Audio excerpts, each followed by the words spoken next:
What's going on, everybody? Hopefully you're all doing well and having yourselves a very, very fantastic day. My name is Jason Joseph. This, of course, is Play-by-Play with JJ. If you are new to the channel, make sure you guys like, subscribe, and turn on those notification bell icons just like this icon up here, right below the Philadelphia-Denver matchup scoreboard that we have. What's up, Katie? What is good, everybody? So breaking news, and we'll talk about it right now. So we knew that coming into today, well, in case you didn't know, but it was posted earlier that Tyrese Maxey was dealing with an ankle injury, and Tobias Harris is out with an illness, and still no Mo Bamba, so they are out for today's game. But just about 5 minutes ago, I wanted to say, Keith Pompey tweeted out, quote, Joel Embiid has left knee soreness. A source said that the Sixers Athletic didn't like what they saw from the Sixers center during his on-court warm-up pregame and made the decision to shut him down for the day. Embiid has not played in Denver since 2019, he said. And then he, what do you call it? He also tweeted after that, he said, for clarification, the medical team decided to shut Embiid down, who was hampered by his knee on Thursday.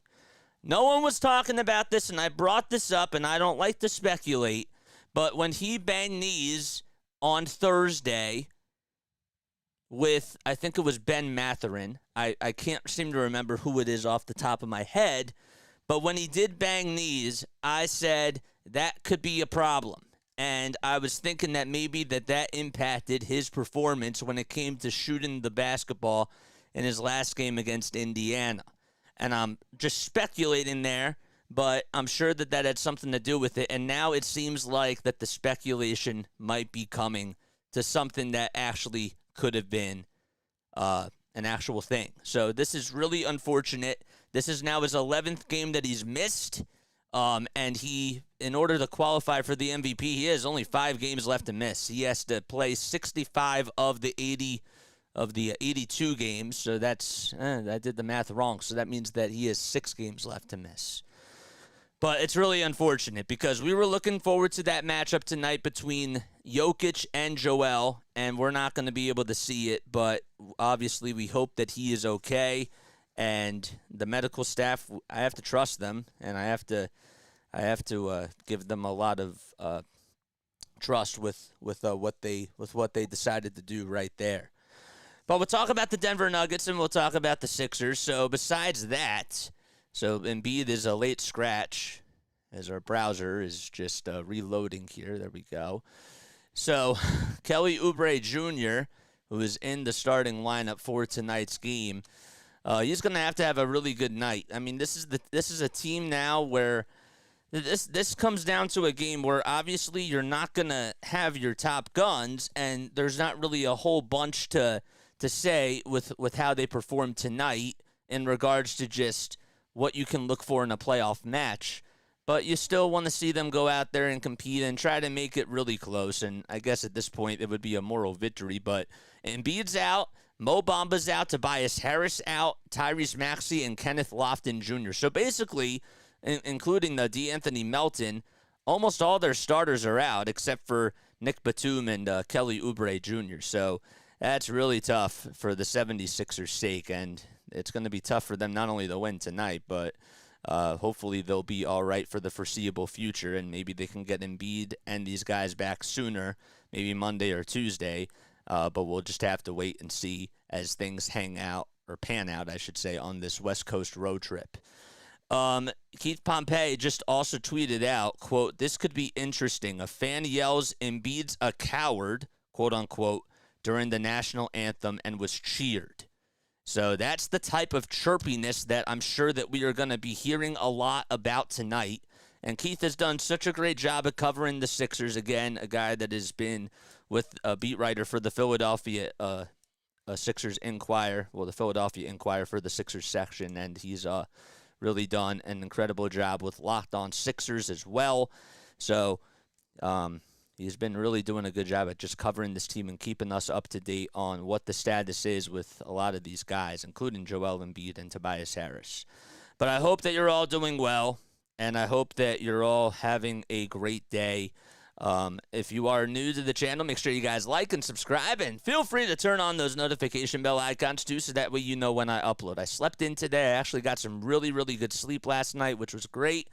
But we went to the, got up a little bit late today, decided to be nice to myself. I didn't stay up that late last night, and I was really productive. So we're on here. We're ready to get things rolling. And hopefully we still see a very good and competitive game between both of these teams. So for the Denver Nuggets, of course, you got to look out for Jamal Murray and Kentavious Caldwell-Pope and Michael Porter Jr. as well. And, of course, the Joker himself. But they just have a very solid team. They're 17-4 at home. They're playing at the Ball Arena in Denver, Colorado. So they've been even though they had a really bad game against the New York Knicks, they really struggled against the Knicks in their last game and got blown off the court. The Sixers also did get blown off the court when they played against the Knicks too, by the way, but they lost 122-84, and that was really, really tough. So I think let me clarify this really quickly. Are they coming off of a back-to-back? I think that they are, but let me just double-check really quickly to see if that is the case. But anyhow, the Sixers are going to be without their top guys, and that's going to be really tough. They're not going to, the ball movement's going to definitely be different, and you're going to probably see a lot of new faces out there for the Sixers and probably some more playing time with Ricky Council IV and even Terquavion Smith as well. But before they lost to the Knicks, they also were able to beat the Pacers 114-109. They also played against the Washington Wizards and won 113-104. And they barely got past the Boston Celtics and were able to win that game 102-100. And that was all after they played against the Sixers. The Sixers, on the other hand, they last played against the Indiana Pacers, and they were not able to take care of business. They ended up losing that game. All the starters sat out in the fourth quarter, and they got a lot of minutes from the fourth unit guys. And tonight they're probably going to get a lot more playing time too because of what's going on with all the starters. So they're not going to be available for the most part as well. If you guys are new, make sure you guys like and subscribe and turn on those notification bell icons, and that way you'll know when I go live. The good news is that Marcus Morris Sr. is back, so he missed a little bit of time, and it's good to have him back out there. He's certainly going to be getting a lot of minutes, you would assume, under Nick Nurse tonight. And he's going to have to really be shooting the ball really well from three. If the Sixers want to win tonight's game against the Denver Nuggets, what they're going to have to do is they're going to have to out-rebound the Nuggets. They're going to have to really fight for a lot of possessions, and they're going to have to go out there with a lot of energy and try to just play spoiler. If they're able to out-hustle the Nuggets and just play them better at their game, then by all means, the Sixers can still really win this one. There's a lot of Denver fans, of course, in the house tonight at the Ball Arena. And we'll take a look at the starting lineups right now. So for the Philadelphia 76ers, it'll be Patrick Beverley, Kelly Oubre Jr., Marcus Morris Sr., Nick Batum, who's also back tonight, and Paul Reed. And they'll be going up against Jamal Murray, Kentavious Caldwell-Pope, Michael Porter Jr., Aaron Gordon, and Nikola Jokic as well. So the Nuggets, in their dark black and dark blue, they're actually in their City Edition uniforms, it looks like, with the bright yellow names on the front, and then the white white last names and the white letters on the back. You also have the white numbers on the front too, over towards the left side of the chest as well. Sixers in their white and blue away uniforms with the blue numbers, the blue jersey numbers, and the blue letters on the front and the back. So Reed goes up with the tip-off as he goes up against Jokic. And the Nuggets are able to win the tip-off this time as they are going from right to left, and the Sixers will be going from left to right. Jamal Murray finds KCP for a triple, and he can't get it. Paul Reed is the one that comes up with the rebound, and Beverley is working on the other end here. Sixers coming into today, they're 29-14. Oubre Jr. tried to pass it, but it was stolen away and intercepted by Jokic. Jokic facilitates it all the way out to Porter Jr., who will try to drive it towards the basket and try to lay it up, but he's blocked in traffic by the Sixers. Good defensive play by Oubre Jr. Batum from wing to wing, from near to far, no good by Patrick Beverley as he tried to hit the long-distance trifecta. And the Nuggets come back up with it on the other end. So we're in Denver. The Sixers are in the middle of a 5-game road schedule as Aaron Gordon is able to get the layup to go. He got the reverse layup, the former Orlando Magic, able to strike first for Denver. The Nuggets are 4th in the Western Conference. The Sixers are 3rd in the Eastern Conference behind Milwaukee and Boston. Oubre Jr.'s foul line jumper is way too strong as it clamps off the back of the rim. Porter Jr. over towards the Nuggets offensive side is able to find Jokic, who was at the top of the key, and Jokic passes it for one more to Kentavious Caldwell-Pope for a turnaround foul line jumper, and it's a 4-0 run by Denver so far. Sixers have not been able to buy a bucket, and they haven't been able to do a good job on the defensive side. Some pick-and-roll offense between Beverly and Reed stops on a dime, pulls up with a corner J, and gets it to go. A mid-range jumper from about 8 feet or so as Beverly does get the dish, and the Sixers, well, they're on the scoreboard too. There's Porter Jr. as he'll hand it off again to Murray. Murray lets it fly from the top of the key. Swish. 7-2 run by Denver so far. He makes it look so easy when he's able to hit from long range. Beverly passes it to Reed for 3 on the near wing. Oh, he is human and is not able to get that trifecta to go. Jamal Murray out in transition finds Jokic. It's blocked by Beverly, swiped away. Aaron Gordon gets it. Gordon to Murray for 3 again. Oh, he got it. That is just unlucky. Patrick Beverly was trying to just swipe it away from Jokic. He was right behind him. It was more of a chase down block, if you will. Jokic then still had it and just found Gordon in the far corner. And Gordon was able to make an easy pass to Jamal Murray for an easy 3. He has scored their last 6 points. 3.5 seconds left on the shot clock for the Sixers. Marcus Morris Sr. off the dribble gets it to go. And now it's a 10-4 ball game. So the Sixers are able to answer back again. Another 3. That's up and good again by Jamal Murray. He is hot as a stove right now. 9 points. He's 3 for 3 from downtown, and the timeout called by the Sixers as the Nuggets fan base explodes. All right, we will be right back in just a few moments. I will see you all very, very soon.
All right, what's going on, guys? Oh, I have to fix this again. Sorry about that.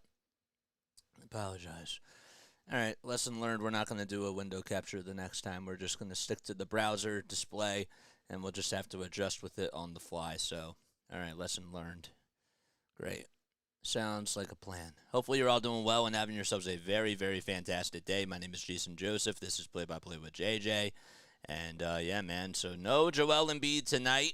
It was ruled out at the very last minute, really, really late, as the Sixers, according to Keith Pompey, the athletic staff did not like what they saw out there as he was dealing with some knee problems. Marcus Morris Sr. off the dribble out of the timeout, gets the little two to fall.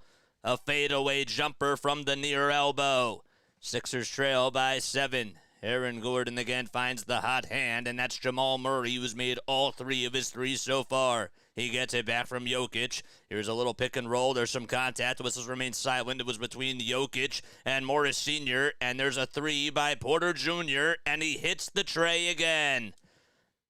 The Nuggets have been absolutely absurd from downtown. They've made 4 out of their 5 threes so far and shooting 80% from beyond the arc. Oubre Jr. gets the little find from Beverly and throws it down.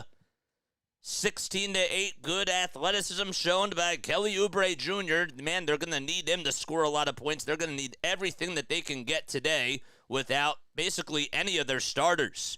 So Jokic will try to hand it off to Porter Jr. again for 3. He's human, and Beverly tried to get the rebound, and it'll still be Denver basketball.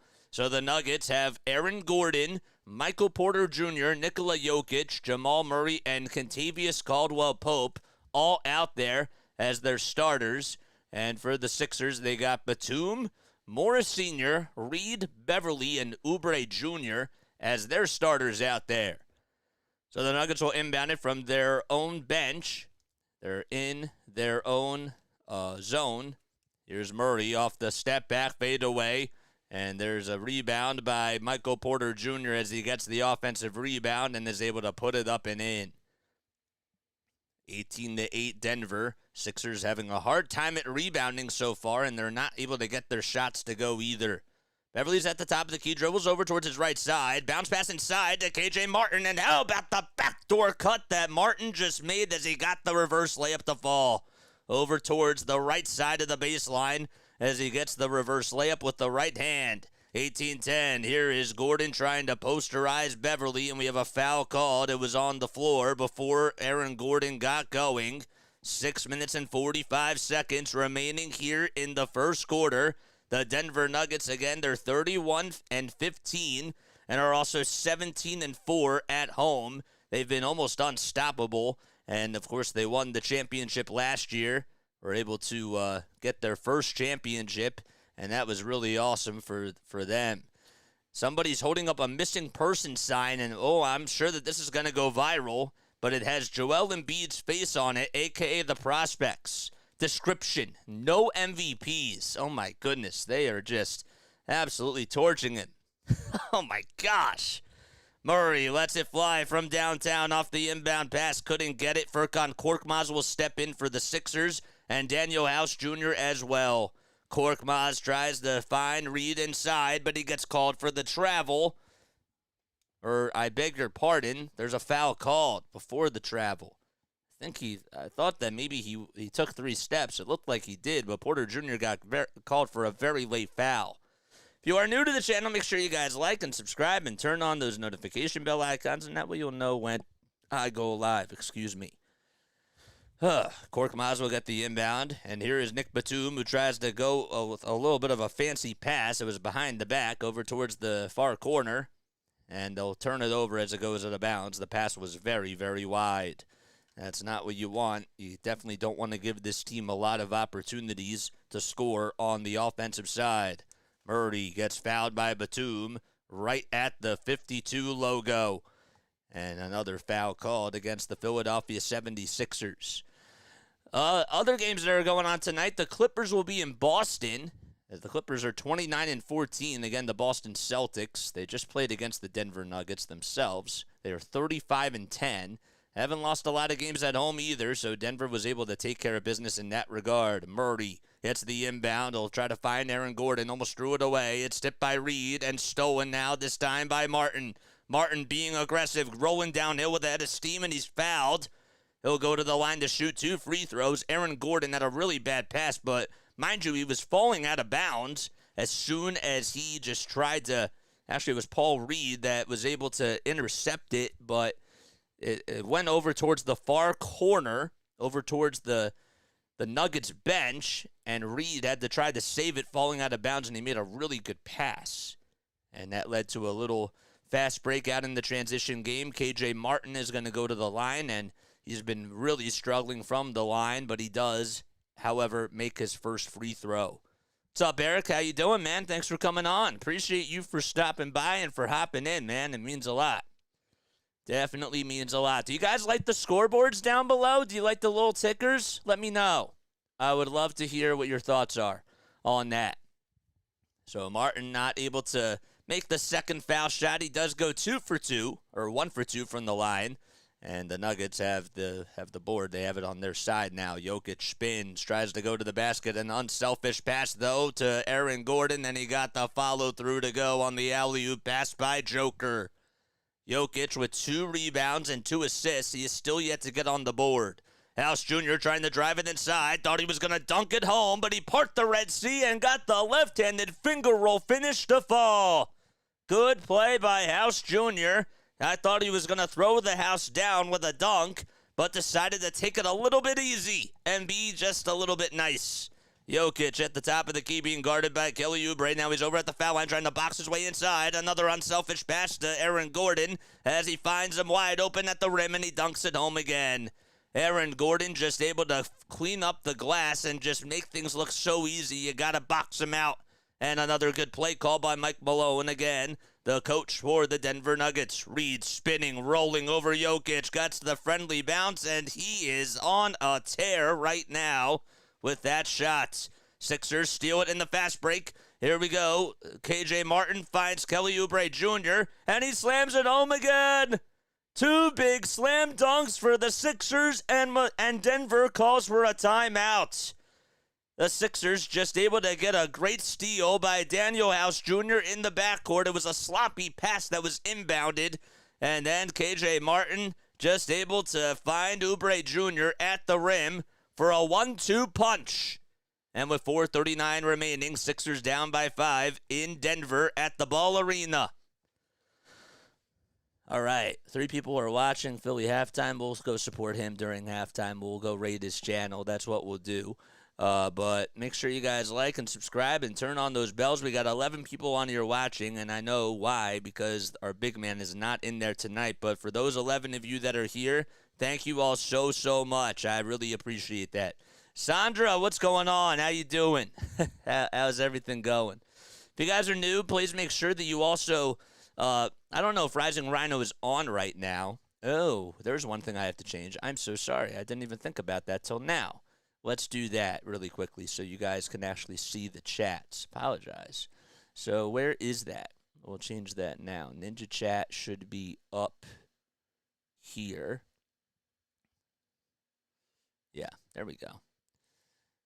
All right. Okay. That's better. Great. Hit that like button. Hit that subscribe button. What's up, Sandra? How you doing? Why is this in full screen? I didn't want this to be in full screen. Final score predictions on this game, guys. Make sure that you comment down below. I want to hear what your final score predictions are. All 12 of you. Come on here. I'm going to put you on the spot. Final score predictions. Who gets the win and what's the final score? I'm going to say that Denver obviously should be the favorite in this game because the Sixers don't have their starters out there. But the final score is going to be 108 to 102, Denver. All right? 108-102. I think that the Sixers will make it close. I do. If the Sixers actually keep it close tonight, then Nick Nurse deserves to officially win Coach of the Year. And the reason why I say that is because he is pushing the right buttons. He's always ready. And we'll have to wait and see how things pan out. But just give him his kudos that he deserves, for sure. Tomorrow, Rhino's on. Yeah, I know that. Obviously, he's on tomorrow because of football playoffs. It's called Rising Rhino for a reason, but I thought that maybe he would be on today. I don't know if the Avalanche play or not, or I didn't think he was going to be doing the Denver game. I thought maybe he would, but he's not, or else he'd be competing with me.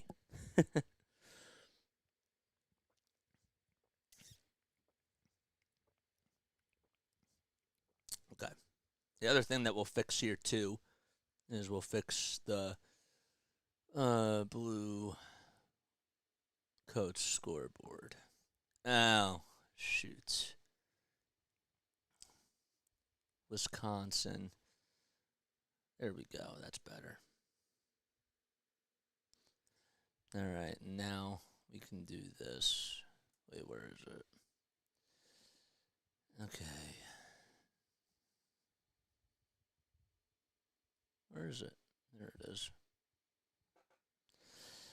All right, 5 seconds left on the shot clock as the Sixers do not have it. It's actually Denver basketball, and Jokic does get fouled. There's Nick Nurse over on the sideline. Always has this green bottle of water. I always am curious. I don't know what type of water that is, and I've never heard of anybody ask him that during a press conference, but I'd be curious to see what type of drink that is. So Jokic is able to hit the first free throw. There's Tyrese Maxey over on the bench. He's in it looks like it's a leather suit jacket or just a jacket, if you will, that's plaid. 24-17 as Joker hits both of his free throws. Oubre Jr. over on the Sixers side, dribbles over towards the right side of the lane and finishes again at the rim with a layup. With the right side of the baseline and getting the right hand to go. Underhanded scoop. KCP will try to pass it, I should say, inside. And he finds Joker. Joker's at the foul line being guarded by Paul Reed. He'll take a couple jab steps, spins, rolls, right-handed hook. Good. Oh, my gosh. He makes it look so easy. He's a pass-first point center, but then he can score. You can't forget about that. It's kind of like a quarterback in football where, all right, you can try to stop them all that they won in the passing game, but don't forget, they can run too, some of these guys. Sixers could not get a bucket on the other side. It was a miss by Kelly Oubre Jr., and the Nuggets are on the attack here. Gordon with a bounce pass to Nikola Jokic inside. Gordon tries to cut, and will swing it around the timeline. The ball finds a three-point shooter, and Reggie Jackson can't get it. Jokic gets the steal off the bad pass by the Sixers. Can't get the first shot to go. Offensive rebound. Kicks it back out. Three-pointer again by Jackson. No good. He was wide open. And Beverly is the one that grabs the rebound. He's trying to go coast to coast on the other side. Being double-teamed. Swings it out to Reed with a foul line jumper. Got it! Paul Reed able to score about 8 points now for the Sixers. 2 rebounds for him as well, and he is getting things going. So far, the Sixers trail by 5. Gordon drives it inside, kicks it out to Jackson again for another triple. That goes in and out, and his three-point shots have not been falling. The Sixers have to take advantage of that. Another wide-open look, and the Nuggets will take it, but they're just not hitting. Reed again with another jumper. Got it! That was from the far side. Good for Paul Reed, able to get another bucket to go. He has the Midas hand in the mid-range game. Jackson swings it out to KCP for a triple on the far corner, and it's tipped by Reed, and it lands in the hands of Oubre. Sixers not slowing things down. They'll swing it to Daniel House Jr. No look pass to KJ Martin, and he's fouled. Or did he walk? Did he walk? They will say that he stepped out of bounds. So his right foot, as he was cutting towards the basket, he was underneath the rim and just got that left foot to hit the white chalk. But B-ball Paul able to get the scoring going and is shooting the rock with ease. Best Paul Reed minutes that I can remember, says Paul Hudrick from Liberty Ballers. 8 points. He's 4 for 5 from the field. Thought he had 8 points before, but sometimes on the ESPN app, they just don't update things quickly, so they're a little bit behind, but they were on time that time. 8 seconds left on the shot clock for Denver. Jackson gets a screen by DeAndre Jordan, puts up a 3, and finally is able to get that one to go in. So Reggie Jackson started things off. He was 0 for 2 from 3, couldn't hit the wide open ones, and this time he got a screen by Jordan and was able to hit it from the far wing. Sixers on the attack again this time. Here we go. Marcus Morris Sr. trying to back down his defender. Puts up a right-handed hooker, and it gets the friendly roll again. Hit the back of the rim, and then just slightly touched the front of it. Thought it was going to go out, but it just, at the very last second, defied physics. 29-25 again.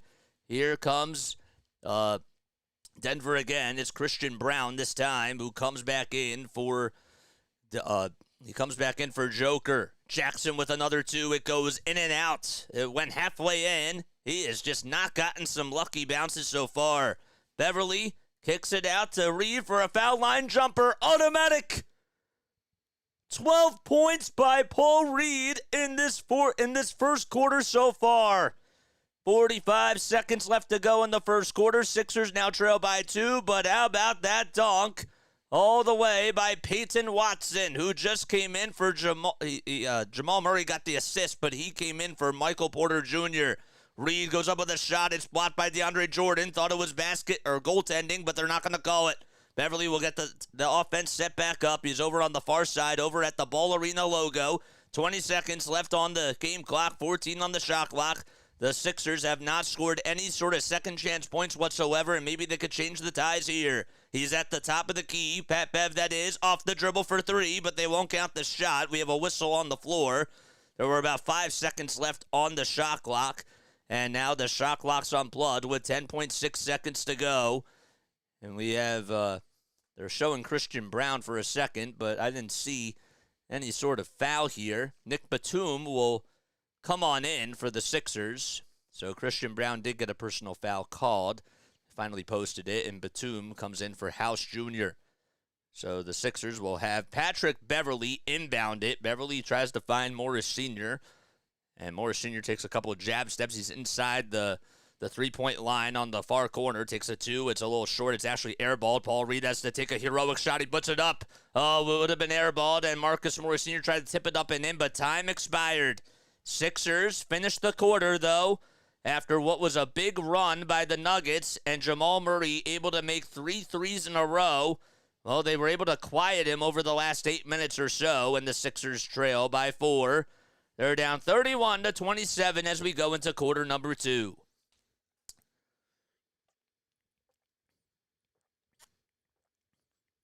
That is crazy. Wow. That is absolutely crazy. Didn't have power for 6 days. That's crazy. I'm happy that you're safe. I'm happy that hopefully that your family's all right, and hopefully the food stayed okay. But yeah, that's tough. Oh my gosh, 6 days. That storm was crazy. It absolutely was. 15 people on here watching. Make sure you guys like and subscribe and turn on those notification bell icons, and that way you will know when I go live. My name is Jason Joseph. This is Play by Play with JJ. Yeah, I don't like these window screens. All right, well, we tried that, so that's not going to work for next time. We'll have to go back to just updating the web browsers and then just adjusting on the fly that way. That's all right. That's why we live and we learn as we go. 13 people on here watching. Make sure you guys get me 13 likes. We need 8 more subscribers till we get to 1,670. What are y'all waiting for? If you guys are interested in becoming a moderator for my channel, I'm really looking for people that continue to come on here to honestly help me out and just try to promote the channel and stuff. We've been getting some really good people on Rising Rhino's channel and some awesome people on some of our other friends' channels that have been modding for them. I want us to kind of get that same sort of respect. I want us to, not respect, but I want us to get the same type of thing too. So if you've been coming on here, or if you're just interested in becoming a moderator and just being able to promote the channel, tell people to like and subscribe in the live chat, and also just keep your eyes on people, make sure that everybody's behaving, having a good time, please let me know, and I would be glad to make you a mod. I really, really would, because I could certainly use help, and I could use all the help I need with that. So promote that, and if you know other people that maybe would be interested, reach out to them. They can also email me as well. RB just tweeted out, B-Ball Paul is currently dominating Nikola Jokic and the Denver Nuggets. That's crazy.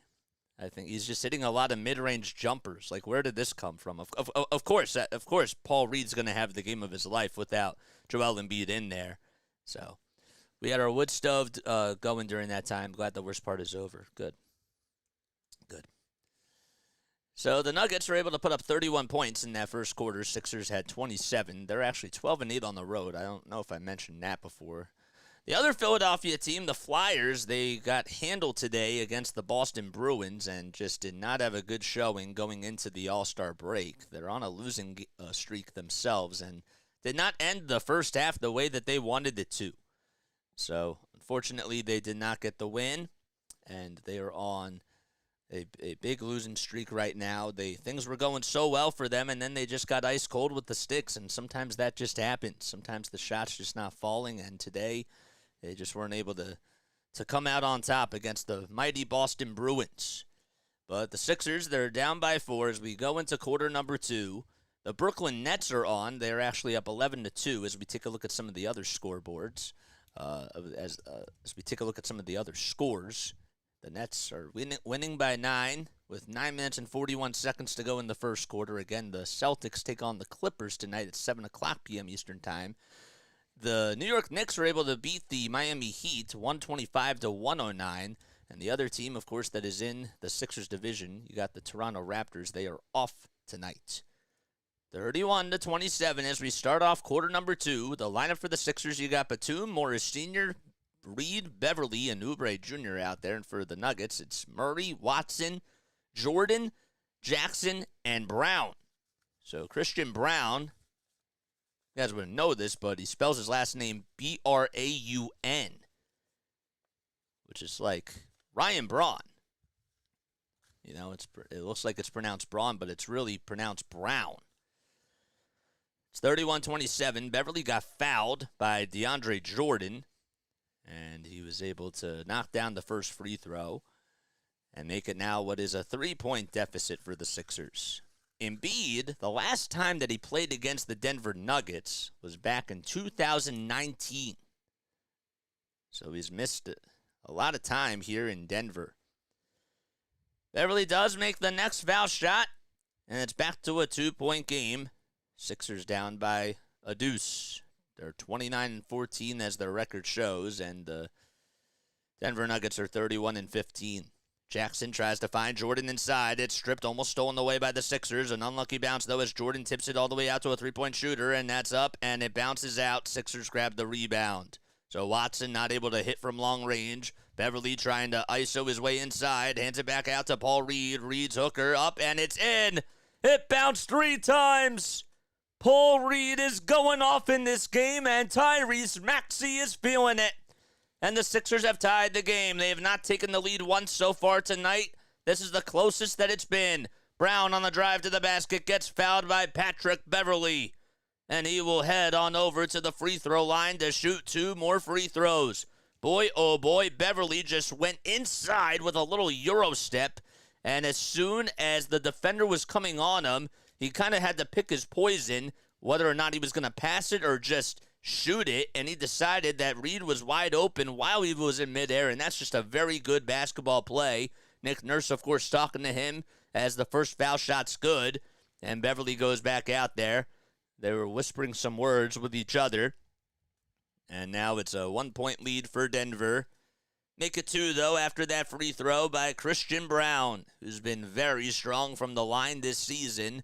Beverly with 2 points and 7 assists so far. And Reed, of course, dominating the box score with 12 points and 5 boards. Morris Sr. trying to bully DeAndre Jordan down low. Pulls up for a jumper, and he got it. Another shot again. And another counter punch by Philadelphia.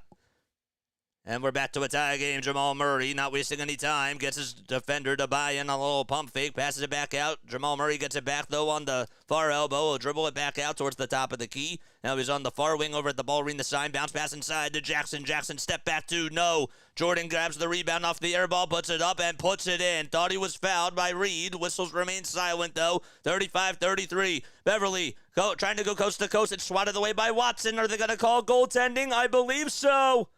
They do. They say that it touched the back of the rim first, and Christian Watson touched it after that. What a game we have between both of these teams. It's been very close so far. They actually said that he went just above the rim, and it's hard to tell from the angle that they showed us, but from that angle, that was a good call. 10 minutes left to go in the second quarter. Murray from long range got it from the near wing, and it's back to a 3-point lead by Denver. Every time the Sixers come up with a response, Denver is able to answer. Beverly from downtown for three. Got it! That was from the far wing. It was a line drive laser. It's a back and forth game between both of these teams. No Embiid, no Harris, no Maxey. And a lot of the starters out for the Sixers tonight. They're very empty-handed. Murray off the screen will try to facilitate it out to Christian Braun. Braun drives it inside, finds Murray again with a wide open three. Oh boy, he is a robot out there from long range. He is now 5 for 6 from downtown. Oubre Jr. hands it off to Reed. Reed thought about taking the jumper from the top of the key, but decided to play it safe. Beverly inside, pump fake, got it with the right hand. A timeout called by Denver. Patrick Beverly putting the team on his back. And so is Paul Reed. Sixers down by 1. It's 41-40. What a showing this is by the Philadelphia 76ers bench.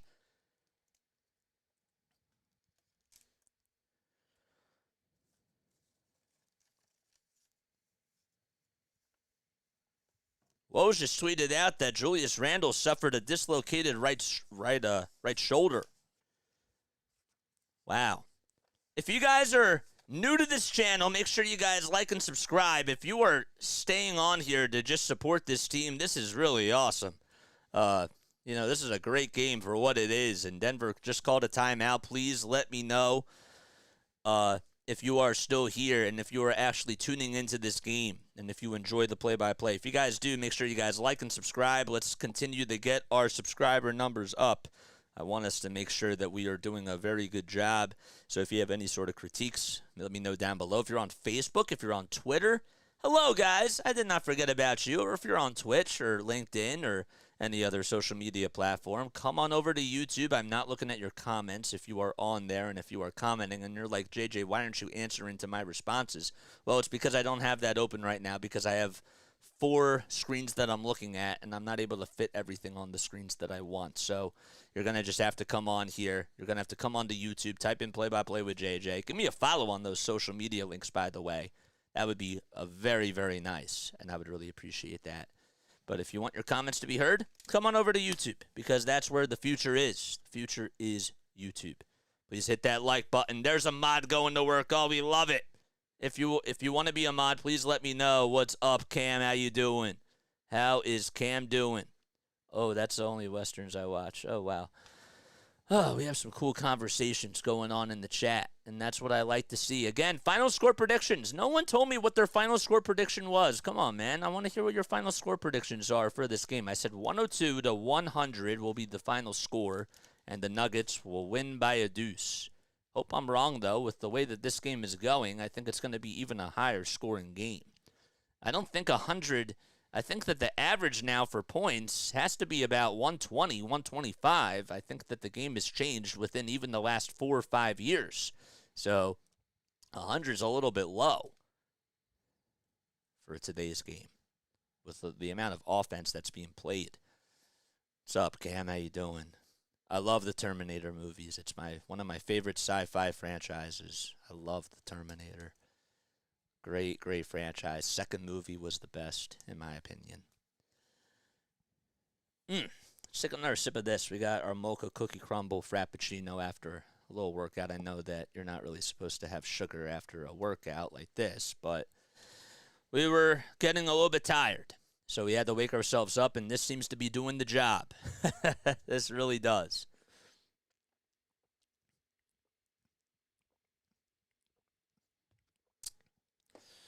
So leading the way tonight for the Sixers, they got Patrick Beverly with 9 points and 7 assists.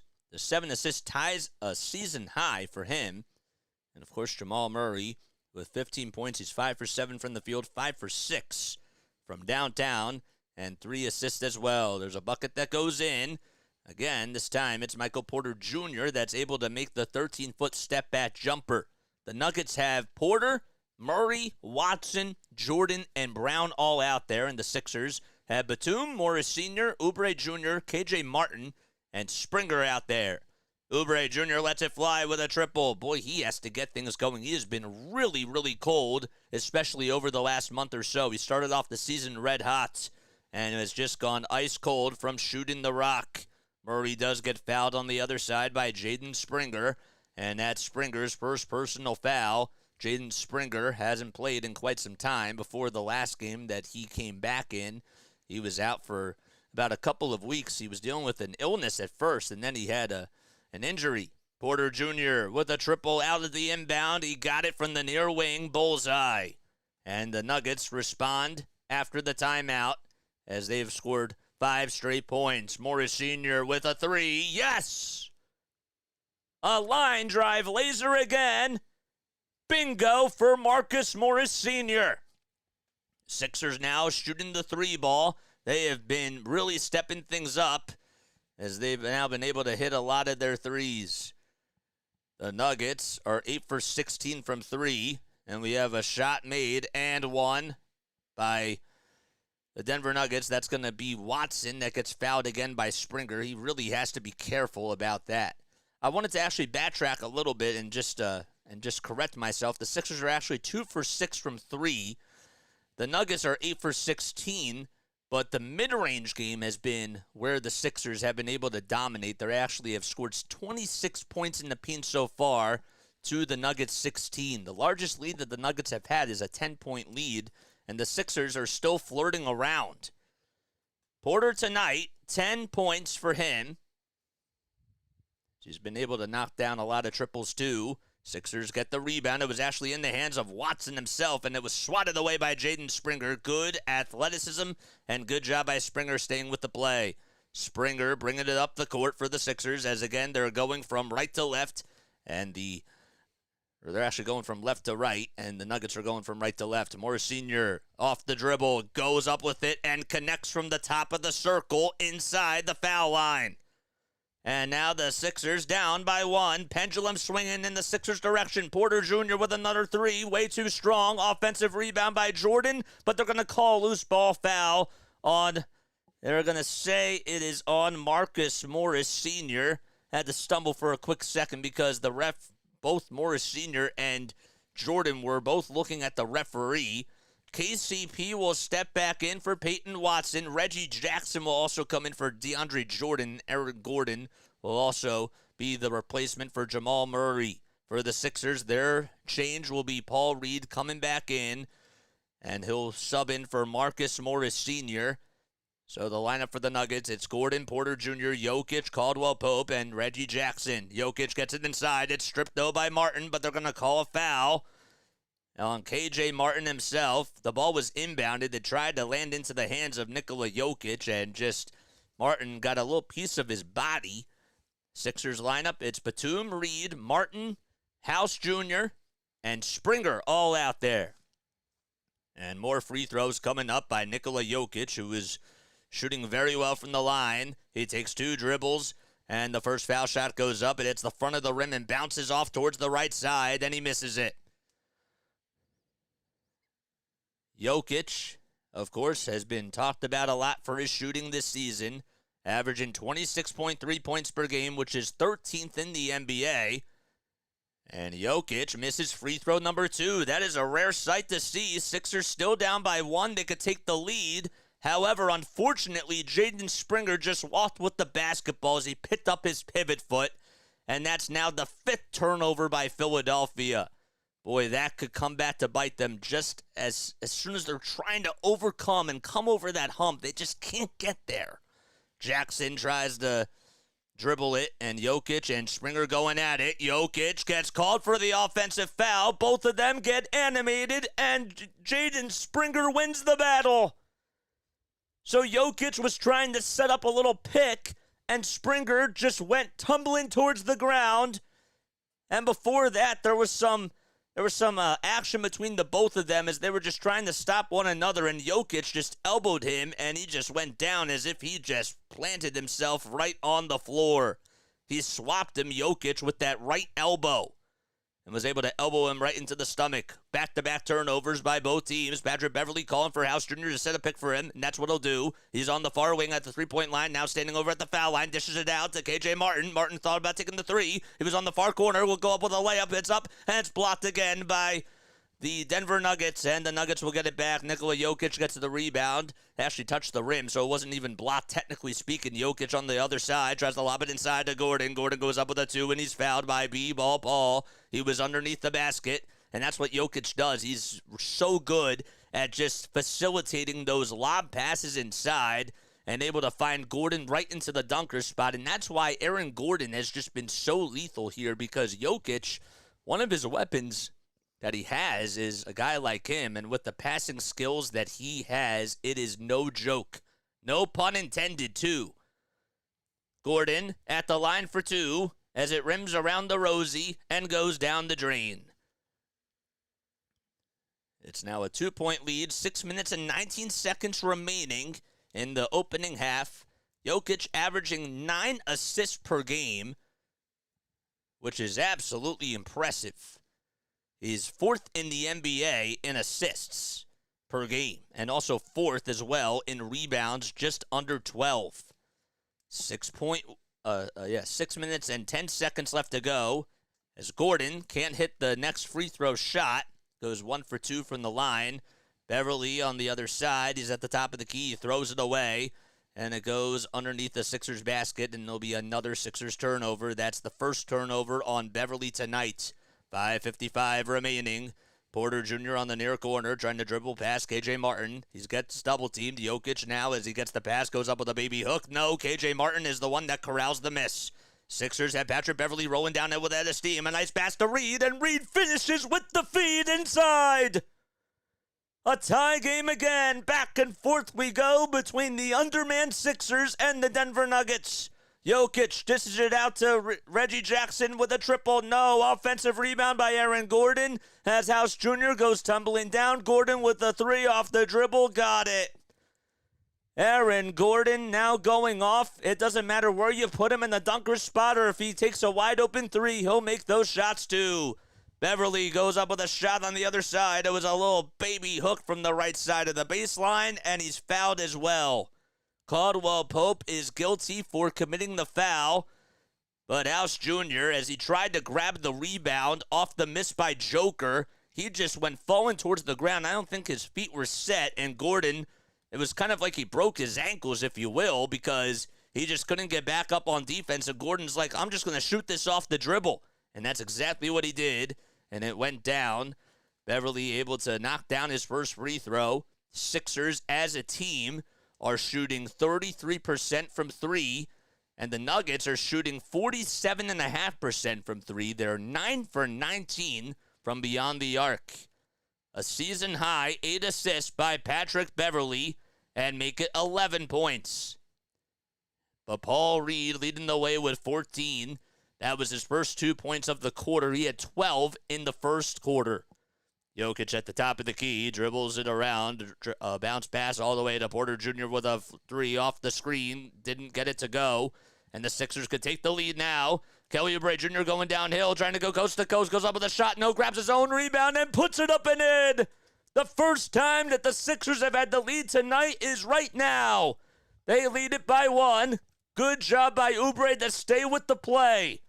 Gordon trying to hand it off to Caldwell Pope. Caldwell Pope inside to Joker. Joker trying to go up against Beverley. It's swapped and blocked away. Gordon goes back up with it, and he's fouled, though. Boy, you love the intensity that Patrick Beverley brings to this ball club.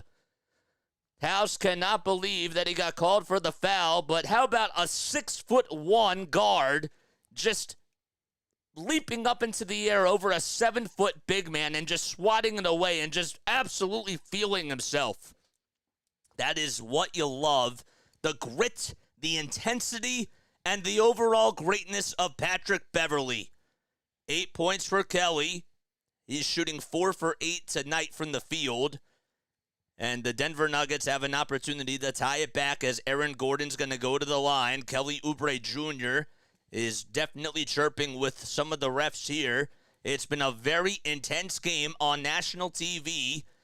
And if you remember, I know it was against the LA Clippers. It was back, I think it was before the pandemic, but Shake Milton had that one game with an undermanned Sixers team without Ben Simmons and without Joel Embiid. They were actually able to have Shake Milton score over 30 points, and he was just going off, and the Sixers were able to somehow, someway beat the Clippers, who were by far the favorites to win that game. That's kind of what this game reminds you of right now. Still plenty of time to go. First foul shot was good, and the Sixers will call a timeout with 4 minutes and 28 seconds remaining in the first half. All right, let's see what's going on in this chat down below. What's up, everybody? You are definitely in your element, my friend. Thank you. I appreciate that so much. And the Lakers fans, the Mets, as the Bobcats, what does Fairfield have? Their mascot. Love this chat that's going on down here. I just wanted to make sure that I said hi to Snowman and hello to everybody else that's on here. My name is Jason Joseph. This is Play by Play with JJ. Make sure you guys like and subscribe and turn on those bells, man. Turn on those bells, and that way you'll know when I go live. All right. Take a sip of water. That's what we'll do right now. There we go. Snowman, I owe you a thank you again for all your help. I really do. Thank you for being a mentor and for helping out with this channel. That's what I wanted to say. What a game, man. If you guys are enjoying this game, let me know down below. This is a really good game, man. Smash that like button. What's up, Mike? Thanks for coming on as always. Mike is always here. Mike is always consistent. If you guys are consistent, or if you want to be consistent, hit that subscribe button. We need 8 more subscribers. Come on, man. I'm sure that you guys have friends out there that would love to help a brother out. We need 8 more subscribers to get to 1,670. And, man, I want to get there so badly. So even if you have another account or if you have another family member, tell them to come on and just give your boys some love and support. Oh, I want to get to that 1,670 so badly. We're 8 more away. Let's get the algorithm to come on here. The algo people to come on here. It's 6:37 p.m. Eastern Time. There's 4 minutes and 28 seconds remaining in the first half. The Sixers have actually outscored the Denver Nuggets so far in this quarter, 24-20. That's insane. Absolutely insane. No Maxey, no Tobias Harris, no D'Anthony Melton, no Robert Covington, no Marcus. Well, Morris Sr. is out there, so that's wrong. And Joel Embiid is not out there either. It's crazy. Why would this be tweeted out right now? Crazy. Hit that like button, guys. Sixers were able to win the first meeting between them and the Nuggets. First time that they played against each other, and that was not too long ago. Sixers were actually able to win 126-121. And in case you're wondering, if you were not there for that game, the Sixers did have Joel Embiid healthy, and Embiid got 41 points and 10 rebounds, or 10 assists, I should say, 7 rebounds, and 1 block as well. Jokic had 25 points in that game and 19 rebounds, just 3 assists, but still played pretty well, but the Sixers were able to outplay them. But tonight, the Sixers have been keeping things very interesting so far. The Denver Nuggets have let them hang around, but give the Sixers a lot of credit. Gordon's going to try to go to the line to take the lead. He did make his first foul shot. The second one, it's off the mark. It hit the front of the rim, bounced off towards the right side, and we're still tied. 51-51. Still plenty of time to go in the first half. 4 minutes and 20 seconds to be exact. Oubre Jr. over on the far wing. Bounce pass inside to Marcus Morris Sr. Morris Sr. almost lost the dribble for a second. It was deflected out of bounds, though, by Aaron Gordon over towards the Sixers bench, and they'll still have it with 10 seconds left on the shot clock, and they'll inbound it from their own territory. J.J. Redick, Richard Jefferson, they are on the cast tonight on ABC as the color analysts. Looks like that they're having a lot of fun out there. Sixers do get the inbound. Patrick Beverley gets the ball swung around the timeline to him. 5 seconds left on the shot clock. He's underneath the basket, goes up with a high arcing runner. No, can't get it. It's actually a reverse layup. Joker outlet pass all the way, and finding Reggie Jackson, and Jackson gets it.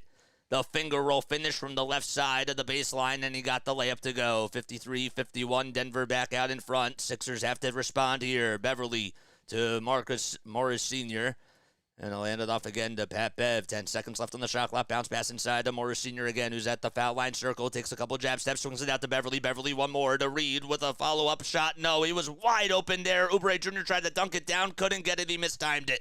Murray inside, gets the layup, and Beverly decides not to foul. How on earth did Paul Reed just not take that to the rim? He was wide open and was about 3 feet away from the basket. It was a great pass by Beverly, and he was just not able to hit the three. Marcus Morris Sr. trying to hit one from outer space, and he can't get it. It goes out of bounds. Reed tried to save it, but unfortunately, Denver gets the ball back again.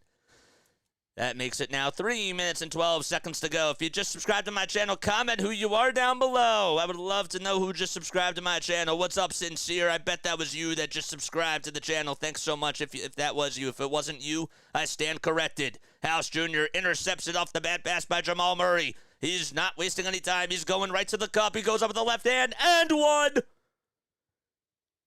The Sixers bench is on fire. And somebody better call the fire department out in Denver, where it is very, very cold right now. That was a beautiful take to the basket by Daniel House Jr. Michael Porter Jr. fouled him right at the rim. He was running downhill with a lot of fury. And the Sixers cannot get the and one to go, so House Jr. just has to take the two. Jamal Murray working very quickly. He drives it inside, does not get it. Whistles remain silent. Gordon, though, on the follow-through, gets fouled this time around. 2:38 left to go in the second quarter. Sixers trail by 2. It's 55-53 out at the Ball Arena in Denver, Colorado, where the Denver Nuggets are 19 games over 500.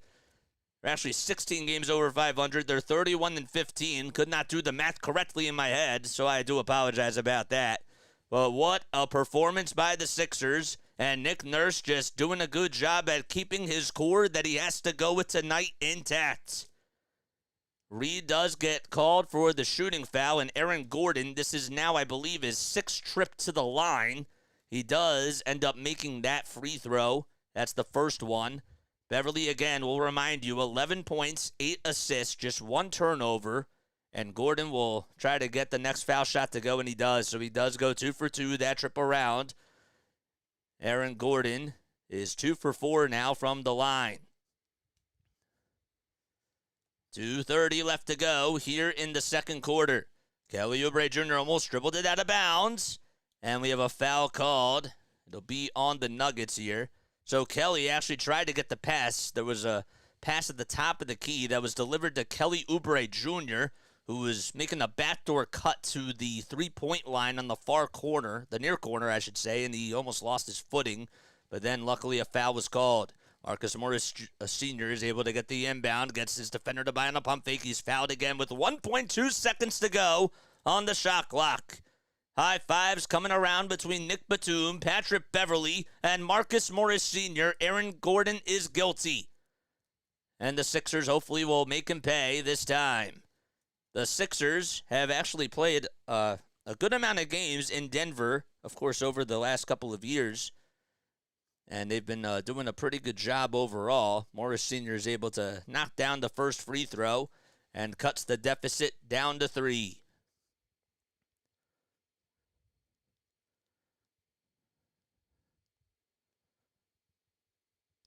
Two minutes and 15 seconds left remaining. Morris Sr. scored 6 in the first, 8 in the second, and has a total of 14, but make it 9 here in the second quarter with a total of 15 points. Sixers down by a deuce. Gordon on the offensive side for Denver will bounce pass it to Murray. Murray thought about taking the 3, but he'll take it to the foul line. Bounce pass inside to Gordon. One more to Joker. It's blocked and fouled by Nick Batum. Thought that he had all ball, but Joker able to use this size to his advantage, and he will go back to the line, and they'll try to slow the game down. It looks like the Sixers, honestly, they've really been controlling the tempo so far, and the only way that you can slow them down is just make Denver shoot free throws, and that's what the strategy has been, it looks like. So Nikola Jokic able to at the first free throw to fall. It's Jokic, Porter Jr., Gordon, Murray, and Caldwell Pope all out there. Joker only has 3 points, make it 4. He's been very, very quiet and is able to hit 2 shots at the line.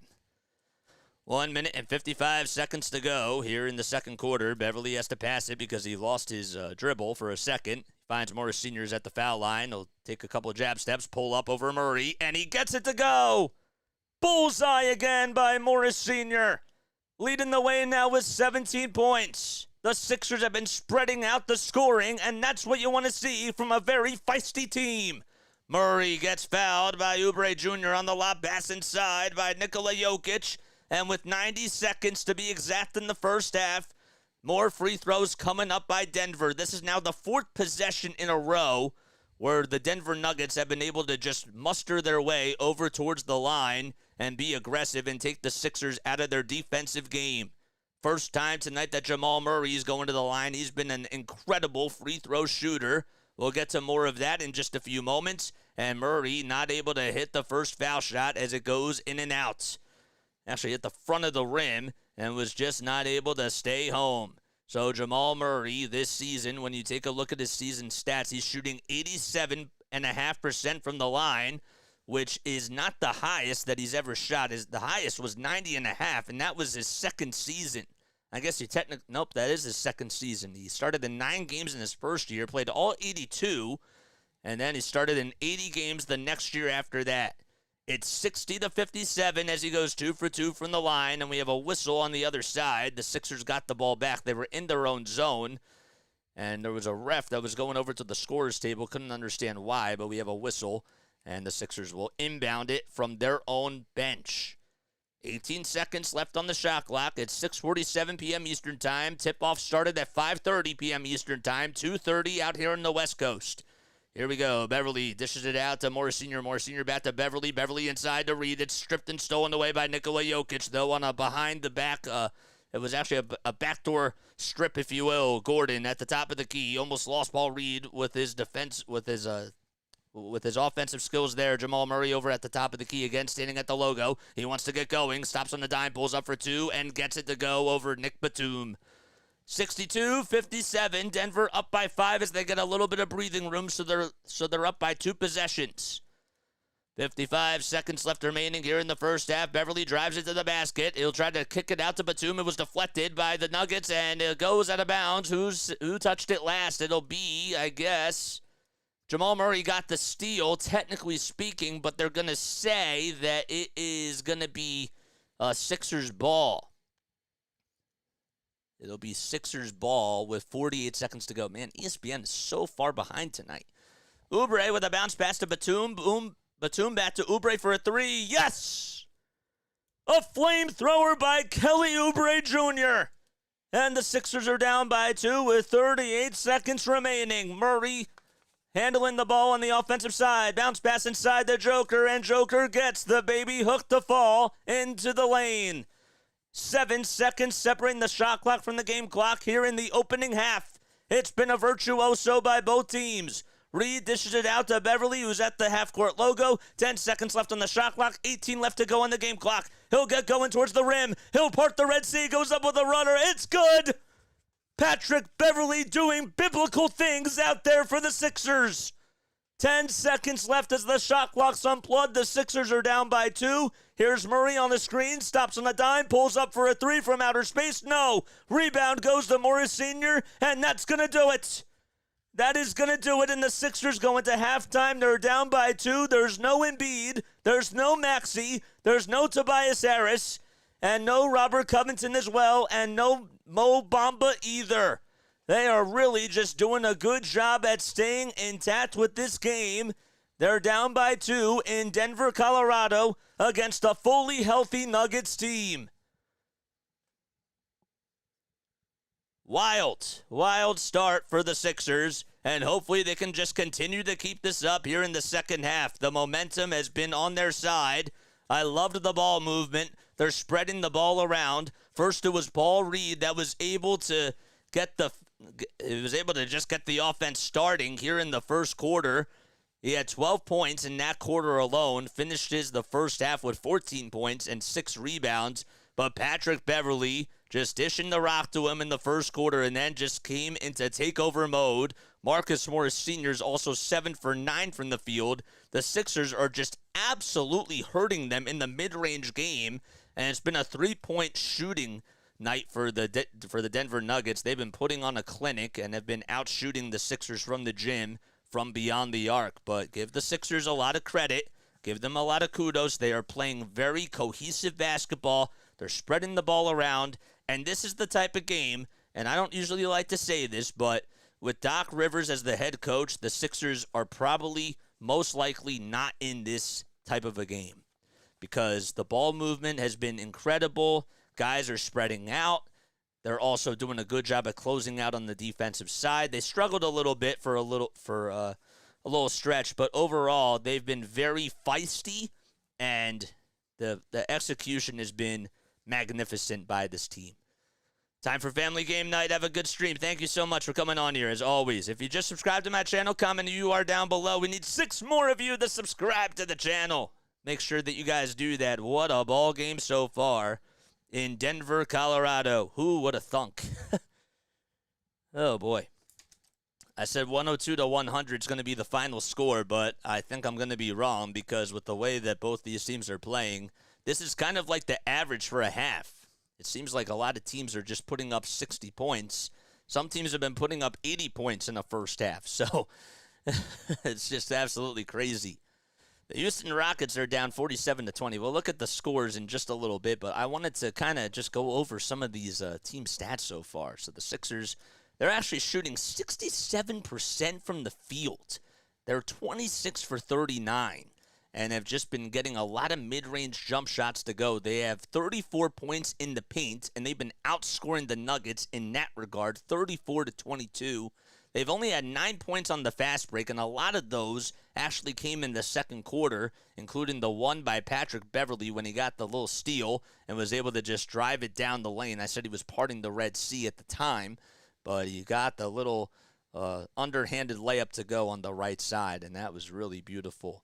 The Nuggets have been going to the line a lot. They're 11 for 18 from the line. They actually had 2 misses from Nikola Jokic, 1 trip around, and Aaron Gordon has missed a couple of his free throws as well. But they've been shooting the ball very well too. They're shooting the ball better from 3. The Sixers have shot a little bit better from 3 as the game has gone on. They're just 3 for 8 though from downtown. The Nuggets are 9 for 21. It started with the way that things started off.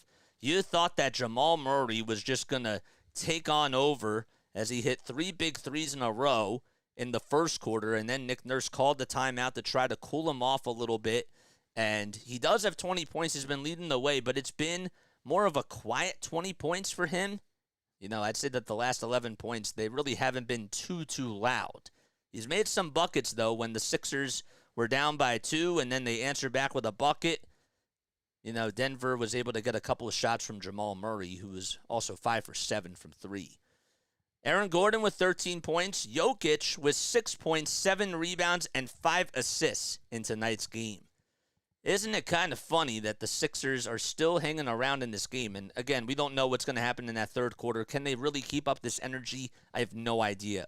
Denver, it wouldn't surprise me if they were just able to turn things up in the third quarter from then on, but if you're the Sixers, you want to try to go out there and make a statement to the Denver Nuggets and the rest of the NBA world that you can win, and you can take care of business even without a starting lineup out there. But again, on a night-to-night basis, we all know that this is not a recipe for success, that they're obviously going to need their big man, and they're going to need Tyrese Maxey and their starters, Tobias Harris, if they want to compete for a title. That's not the point. But just some of these regular season games where if you're coming off the bench and you're getting minutes, you take pride in that. You definitely take pride in that, and that's the kind of play that I want to be able to see, for sure. The Blue Coats, they're locked in. So they've been able to play very well so far. Let's actually take a look at their score really quickly. Again, next time we do this, we're not going to be looking at that. So the Blue Coats They play actually at 7:30, but they're warming up out there. That's what the tweet was. So, all right, let's go back to this. We'll pull this up, and oh, sorry, the scoreboard disappeared on us. All right, here's what we're gonna do. We're gonna get rid of the window capture of this. All right, we're just gonna delete it, and then we're just gonna redo it. Sandra left. Sandra left. You missed her. If you are new to the channel, I want to make sure that you guys remember to like and subscribe and turn on those notification bell icons, and that way you'll know when I go live. This is Play-by-Play with JJ. My name is Jason Joseph. All right, we are live with the 76ers game. They're down by 2. They won the second quarter 35-33. And the one thing that I really enjoyed about that quarter from the Sixers is that they did not let the moment get too big for anybody. They just played with a lot of poise out there. The ball movement was great. No shots were chucked. Everything fell into a rhythm. And sometimes we've seen a couple of games, including the last time that the Sixers played, that they shot a lot of mid-range jumpers specifically out of rhythm, and it was more forced. It wasn't fluid. It wasn't, it felt like it was just forced, and it was just there to happen. So, if you just subscribed to my channel, what are you waiting for? Let me know who you are down below, man. Let me know who you are down below. I would love to get to know you a little bit better for sure. What was the width that we made this? I think it was 1,300, right? No, I guess it was more. We'll say it's 2,000 by 800. Okay. There we go. We'll say actually 2,000 by 1,200. Okay, that's better. Great. And now we can crop this and we can zoom in. That sounds good. Thoughts on the game? Thoughts on the game, anybody? If you want to come on, let me know. I can open up the Discord lines if you guys want me to, but you'll have to let me know. If you really want to come on and give your thoughts about the game, I would love to have you guys come, but I'm not going to start a Discord event unless somebody wants to come on and just speak about it. And you got to do it within the next 2 minutes, because by the time I set things up, it's going to be tough, But good job by this team, man. Good job so far. Anybody have any cool plans for tomorrow? Are you guys watching football? Just subscribe, says Uncle Ladrunius. Ladrunius? Is that how you say it? Uncle Ladrunius? Uncle L. That's what I'm going to call you right now. If you're okay with me calling you Uncle L, let me know. But what's up, man? Thanks for coming on. Thanks for subscribing to the channel. Where are you from, man? Where are you from? Let me know. And what got you into basketball? Who are you a fan of? I'm asking a lot of questions. I'm throwing a lot of stuff at you. I apologize, but just tell me a little bit about yourself. In case you're wondering about me, I'm a broadcaster from South Jersey. I went to school at Rowan University, and I've been really trying to just get a lot of reps of just calling games, whether it's Sixers basketball, Phillies baseball, Eagles football. I've been really trying to just get a lot of opportunities for myself and create those types of things, because that's how the field works. The more reps and the more experience you have, the better off you're going to be as an announcer. And so I called games for the Blue Coats when I was in college. The Blue Coats are the NBA G League affiliate of the Philadelphia 76ers, and I also did stuff with them behind the scenes too. And the Wilmington Blue Rocks as well. Got to call some of their games for our radio station. The Blue Rocks are the high A affiliate of the Washington Nationals. So I developed a passion for broadcasting. I'll say I liked it when I was young, but I didn't know if I wanted it to be a career until I was in college officially. But I knew I wanted to go into being on the air, and I also enjoyed being behind the scenes too, but it didn't really become more of a reality, I'd say, until 2018, I want to say. 2017. So, but yeah. Tell me a little bit about yourself, Uncle L. Where are you from? And what got you into basketball? Let me know down below. Oh, let's take a look at some scores while we're at it, all right? Again, the Sixers, if you are just tuning in, they are down by 2 against the Denver Nuggets with no Joel Embiid, no Tyrese Maxey, no Tobias Harris, no Robert Covington, no Mo Bamba, and they've been pretty short-handed tonight for sure. But Marcus Morris Sr. is back. Nick Batum is also back as well, and so is Patrick Beverley, so that's a very good sign because you've been able to see what types of pieces that they have. DeAnthony Melton is still out as well. Can't forget to say that either. Just seems like almost half their roster is gone, and yet they're still staying in this game. Give them a lot of credit and give them all the love in the world that they deserve. NBA scores. Well, the Sixers are down by 2 against the Denver Nuggets, and then the Brooklyn Nets, they lead at 52-31 against the Houston Rockets with 4 minutes and 33 seconds to go in the second quarter. The Clippers-Celtics game will take place at 7 o'clock p.m. Eastern Time tonight. That should be a fun one at TD Garden. Kawhi Leonard going up against Jason Tatum. Also at 7 o'clock, you got the Jazz-Hornets game. The Jazz are 23-23. The Hornets are 10-33. And that'll be at 7 p.m. Eastern Time. At 8 o'clock, it'll be Pelicans and Bucks. That should also be a very good game. The Bucks have a very tough schedule. They actually play on Monday night. It'll be Doc Rivers' first game as their head coach, and that'll be against, you guessed it, the Denver Nuggets. So Zion Williamson and Giannis Antetokounmpo, of course, two very big athletic guys that'll be going head-to-head against each other at the Pfizer V Forum Arena in Milwaukee, Wisconsin at 8 o'clock p.m. Eastern Time. At 8:30, we got 2 games going on. Timberwolves and Spurs. That'll be in San Antonio at the Frost Bank Center. And Anthony Edwards will be taking on Victor Wembanyama, who's averaging 20.5 points per game, 10 rebounds, and 3 assists per game as well. At 8:30, the Lakers, the 500 Lakers, are going up against the 19-23 Warriors. It feels so weird to say that. The Warriors really have been struggling. And Steph Curry is in the lineup tonight, it looks like, at the Chase Center in San Francisco, California. That game will be on ABC right after the conclusion of this game between the Sixers and the Nuggets. And then the last game that'll be taking place tonight, it'll be Sacramento Kings against the Dallas Mavericks. Luka Doncic, of course, had a 73-point performance in his last game. He was able to do that in 43 minutes and was unstoppable from downtown. They're taking on the Kings at home in Dallas. Earlier today, you had 2 games that took place. The Washington Wizards, they won by 14 points against the 5-40 Detroit Pistons. They're 3-21 at home.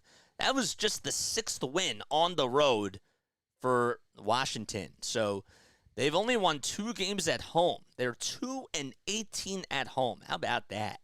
Crazy. And the Miami Heat, they lost today to the New York Knicks at the Garden, 125-109. Jimmy Butler had 28 points, 8 rebounds, and 3 assists. And Jalen Brunson had 32 points and 8 dimes as well. What's up, Vince? How you doing, my guy? Taking a look at the NHL as we look over at their scores right now as well. In the National Hockey League, the New York Rangers take on the Ottawa Senators tonight at 7 o'clock p.m. Eastern Time. And we have a couple more games going on at that hour too. Devils and Lightning will also be on at that time. Canadiens and Penguins, that'll be at the PPG Paints Arena in Pittsburgh, Pennsylvania. Sidney Crosby, who's had another spectacular season, 27 goals, 22 assists. And if you add that up, that's 49 points. That's just what he does on a year-to-year basis. He is just an incredible hockey player. Sebastian Aho is taking on Keller and the Arizona Coyotes at 7 p.m. Eastern Time. And the Toronto Maple Leafs in Winnipeg taking on the Jets. The Jets this season are 30-11-5. They've been doing really well. Maple Leafs just 24-14-8. And again, this will be most of these teams' last games before the first half of the All-Star break ends. At 7:30, it's Panthers and Islanders. And then at 8 o'clock, you got Golden Knights, Red Wings. And then the Anaheim Ducks and the Minnesota Wild will be playing at 9 p.m. Eastern Time. And the last game at 10 o'clock, it'll be Blackhawks and Flames. And that'll be at 10 p.m. over in Calgary. The Columbus Blue Jackets, I also forgot to say this, but they will play at 10 o'clock in Vancouver against the Canucks. We had 4 games finish up today in the hockey world. The Flyers lost 6-2 to the Boston Bruins, and the Dallas Stars were able to hang on and win 5-4. They actually completed a comeback, so that was really really wild to see. The Edmonton Oilers won 4-1 against the Nashville Predators, and then the Buffalo Sabres were able to outplay against the San Jose Sharks. They won 5-2, and that was the final score there. Again, if you are tuning into this cast, the Sixers trail by 2. It's 64-62. We're about ready to get underway for the second half. So Jamal Murray is having himself a very good game so far. He has been leading the way with 20 points, scored all 20, of course, in the first half. Sixers will now be going from right to left, and the Nuggets will be going from left to right. It's Beverly, Reed, Oubre Jr., Batum, and Morris Sr. all out there for the Sixers. Kelly tries to get it up and in with the left hand, and the follow-through is good by Marcus Morris Sr., and we have a tie game as the Sixers are the first to respond and go out there to make a bucket. Jokic, he's trapped. He finds Gordon over on the far elbow. Gordon will hand it off to Murray, who lets it fly, and he got it and one. My goodness. Jamal Murray just jumping out of the gym, and he'll go to the line for a 4-point opportunity. This is why it is so important to just have teammates that you can rely on to hit clutch shots. And Murray, off the little screen, it was actually a dribble handoff by Aaron Gordon. He was on the far wing, was able to nail a triple and make it a 67-64 game. Sixers call a timeout. Don't know if they're going to challenge this. That's what I assume. Batum is the one that got called for the shooting foul, and he didn't foul him on the hand, it looked like, but maybe it was a foul on the closeout, and that's what I guess Nick Nurse, I don't want to speculate here, but I assume that maybe he might be looking at that. Because it's really rare that he usually just calls timeouts within 34 seconds of a quarter unless he's going to challenge something. If you are new to the channel, make sure you guys like and subscribe. We need 5 more subscribers in order for us to get to 1,670 subs. I would really encourage you all to hit that subscribe button. That's the call to action that I have for you all. And tell your friends about this channel. We're live for almost every single Sixers game. We also do Phillies baseball and Eagles football on here as well. Cheers. L'chaim.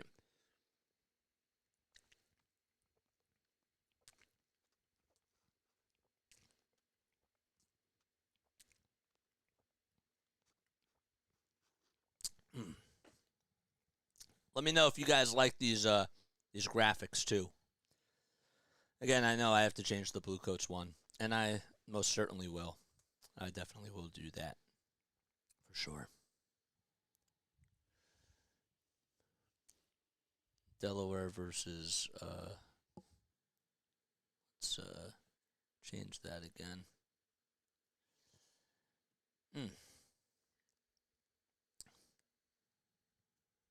Kyle Newbeck just tweeted out.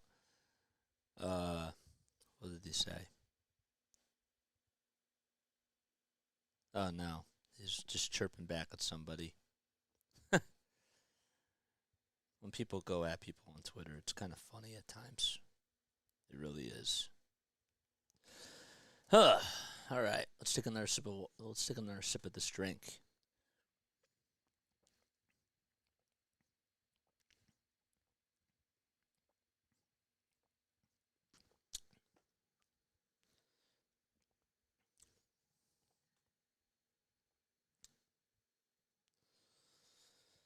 What's today's date? Today is the 27th, right? Yeah, today's the 27th. Okay.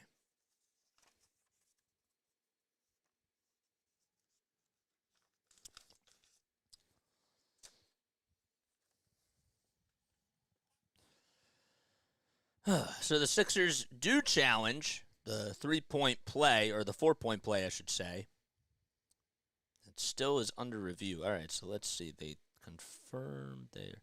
All right, they got away from the headsets. Let's see what the call is. Is it successful or not? I guess it's unsuccessful because the ref is trying to give Jamal Murray an explanation, so... And the replay center is... Somebody from there is talking about it, so it must be that it's unsuccessful. And let's see again. Yeah, so the Sixers get it back, so no foul called. So the Sixers win that challenge, but unfortunately, Marcus Morris Sr. was trying to set a pick, and that's going to give the Denver Nuggets the ball back. I can't tell on the closeout there. I think he got tripped up by Paul Reed, going back to the replay of the three-point shot, but it's always a gray area because there's so many different ways that you can look at it, and you couldn't tell like what the explanation was. Here we go, a drive to the basket and a little dribble outside for a three-pointer by Aaron Gordon. Got it. It was from the near corner, and the Sixers, that turnover was a little costly. Beverly dribbling around the screen, trying to take it right to the cup. He dribbles around the timeline, finds Paul Reed off the dribble for two. Yes, nothing but net for B-ball Paul. And another dime by Patrick Beverly. That's his ninth dime, I should say, on the day. He needs one more assist to get a double-double. Paul Reed with 18 points. Porter Jr. drives it inside the lane and gets the little Euro step, and he got it. That was Michael Porter Jr. Don't know if I mentioned that. So he answers back with the two of his own. 10 minutes and 20 seconds left to go in the third quarter. Beverly at the near wing. He's at the three-point line. Swings it back out to Oubre Jr. Oubre Jr. off the dribble. Pulls up for three. That's too strong. But he almost got the friendly bounce, but it just bounced off the right side of the rim. It was a high arcing shot that once it hit the back of the rim, just could not get the bounce. Joker inside to Gordon. Gordon goes up with a two. Thought he was pushed by Batum. Whistles remain silent as the refs chew it up. Morris Sr. inside to Kelly Oubre Jr. goes down with a dunk, and he got it to go again. So Oubre Jr. just with the mad hops tonight, able to explode at the rim. And the Sixers again trail by 4, 72-68, 9.5 minutes left in the third quarter. Gordon on a drive to the basket, gets tangled up with Kelly Oubre Jr., and he's fouled. And it was not in the act of shooting, so it should just be a foul on the floor. 14 seconds will remain on the shot clock. And there's Tyrese Maxey again, talking things over with Travion Smith over towards his left side on the bench. 5 more subs till we get to 1,670 subscribers. Let's get there. Jamal Murray for 3 off the inbound, too strong, and Beverly steals the rebound from Gordon. He'll try to pass it or hand it off to Morris Sr. on the near side. No. It goes out of bounds. 9 minutes and 26 seconds remaining. Beverly with 13 points, 9 assists, 3 turnovers, and Jamal Murray gets the ball back for Denver. Murray to Porter Jr. So it's Murray, Porter Jr., Jokic, and Gordon, and Caldwell Pope out there for the Nuggets. Porter Jr. stopping. He pump fakes. He dribbles it back, or passes it back to Jamal Murray. Murray back to Jokic. 5 seconds left on the shot clock. Jokic gets around to the defender and gets the friendly bounce. He got past Marcus Morris Sr. by going over towards his left side. Took it right to the cup and got the finger roll finish to fall. 74-68, only 8 points by Joker, 7 rebounds and 6 assists as well. Kelly Oubre Jr. with the left-handed runner. Yes! It was in traffic, and he still somehow, some way got the runner to fall. Jokic again will dribble, hand off it to Jamal Murray. Murray with 13 seconds left on the shot clock again. Hands it off to Joker again, trying to let him go to work. Kisses it off the backboard on the high arcing runner. Got it again.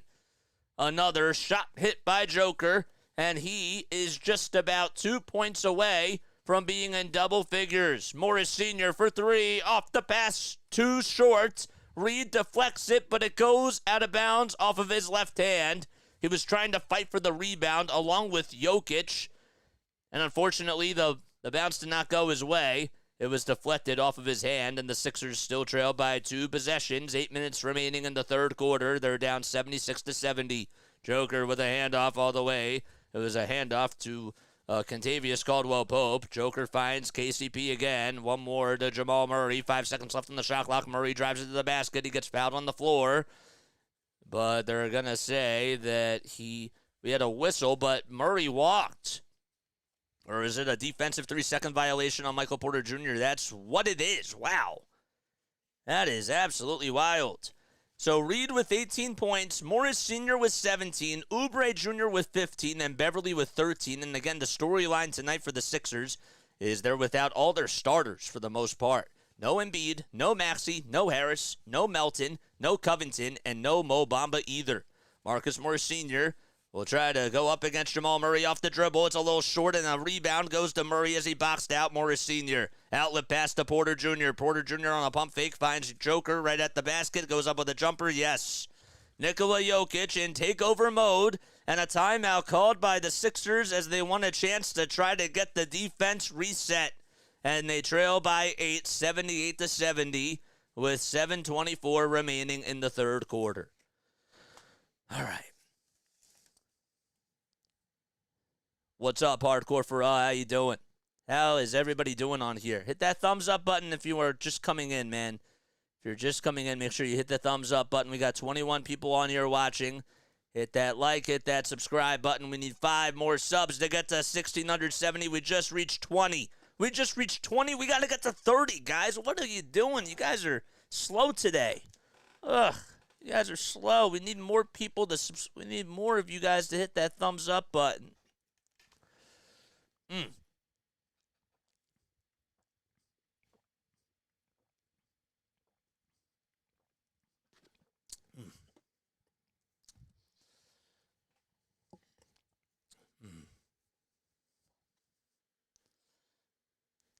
AFC Championships tomorrow, and so is the NFC Championship. Both games should be wild. They should be good games, and usually we say that for the AFC Championship and NFC Championship too, but they genuinely should be really good games. I'm actually looking forward to the Kansas City-Baltimore game specifically. I like the offense. I don't know if you can trust Mahomes' targets, if you will, unless you're Travis Kelce, but besides that, MVS has been doing okay as of lately. Watson's been doing all right, but can you rely on them during big moments against that Baltimore defense? I don't know. I think the favorites will make it through, says Hardcore for All. I will be completely honest with you, I'm not sleeping on this Detroit Lions team. They are a feisty team. They are like the team of destiny here. They kind of remind me a little bit of the 2022 Phillies because they're getting hot. They're playing very good football. Everyone's clicking on all cylinders, and there's something to be said about that. So I'm not sleeping on them. I think that game could end up going down to the wire. Goff has more experience than Purdy, but McCaffrey, I understand. I get it, but I'm just saying that it seems like that they're the team of destiny, you know? It should be a good game nonetheless. I'm just saying that it wouldn't shock me if the Lions actually beat the Niners. That's all I'm saying. That's it. I think it'll be a great game. So will the Kansas City one, too. All right. I don't see Joel there. Again, no Embiid tonight. He was ruled out pretty much last minute. It was during warm-ups that the trainers didn't like something. Remember, he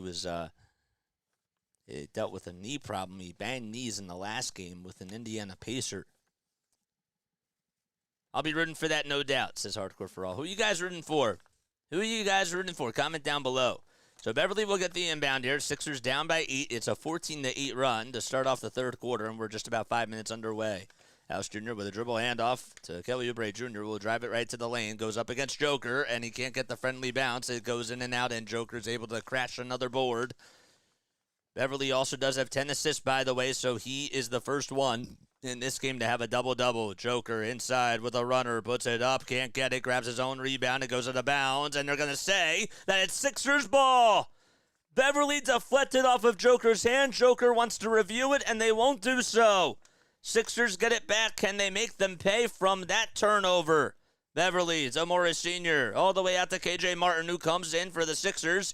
Here's Beverly again, gets a little screen by Martin, draws up a double team. He's on the near corner at the two-point line and tries to find Oubre Jr., but it's snuck away, or stolen away by Aaron Gordon, whose three-pointer's up. It's too strong. Sixers have KJ Martin, who grabs the rebound over Michael Porter Jr. That was a clutch board.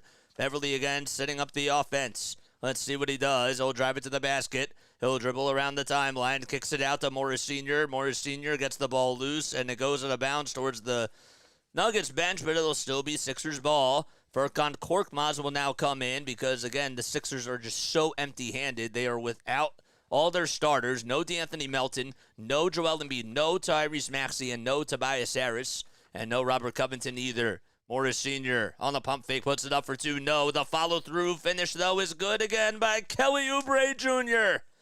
Give Kelly, right now, 17 points in this game. He's 1 for 4 from downtown, but 8 for 15 from the field. Lots of cleanups off the glass tonight by him. Joker dribbling over KJ Martin, goes up with a shot and one. That was a big-time shot by Joker. They won't count the bucket, though. At least according to my knowledge, it's just a personal foul. And it was actually Kentavious Caldwell-Pope that missed the shot. So it was a foul on the floor. It was away from the play. House Jr. trying to play defense as Joker almost got the ball stolen away from him. They dribble it out, and they pass it to Reggie Jackson for three. Offensive rebound by Michael Porter Jr. was tipped off the hands of Kelly Oubre Jr. He's trapped. He was triple-teamed, and they'll reset on the offensive side. Reggie Jackson over on the far wing. They'll bounce pass it to Jokic. Jokic back to Jackson. Jackson tries to drive it to the basket, puts it up, can't get it with the left hand, and it's rimmed out and protected by the Sixers. Again, Furkan Korkmaz outlet pass to Oubre. Oubre back inside to KJ Martin. Martin goes up with a shot. Got it! The Sixers still within striking distance with 5:15 to go. And Mike Malone outraged. He wants the timeout called, and he'll get his wish granted.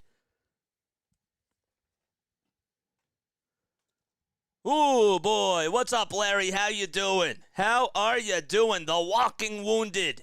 And yet still somehow, some way, this team is battling through all the adversity that they're dealing with. Undermanned, going up against last year's runner-up MVP with a fully healthy Denver team.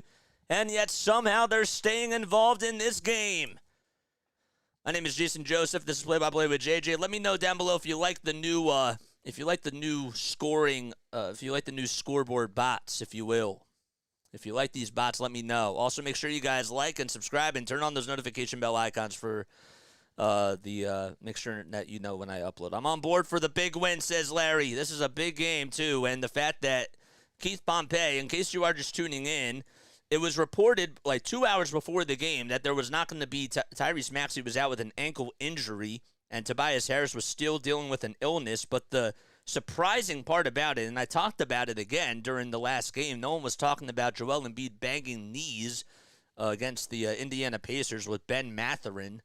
Or was it it was Ben Mathurin, and I thought that maybe that impacted him from a shooting perspective, and no one was really talking about it. But Keith Pompey from the Philadelphia Inquirer tweeted out just before the game, when the Sixers were going out for warm-ups, that Joel Embiid was not going to be available with a left knee soreness. A source said that the Sixers athletic care, quote, didn't like what they saw from the Sixers center during his on-court warm-up pregame, and made the decision to just shut him down for the day.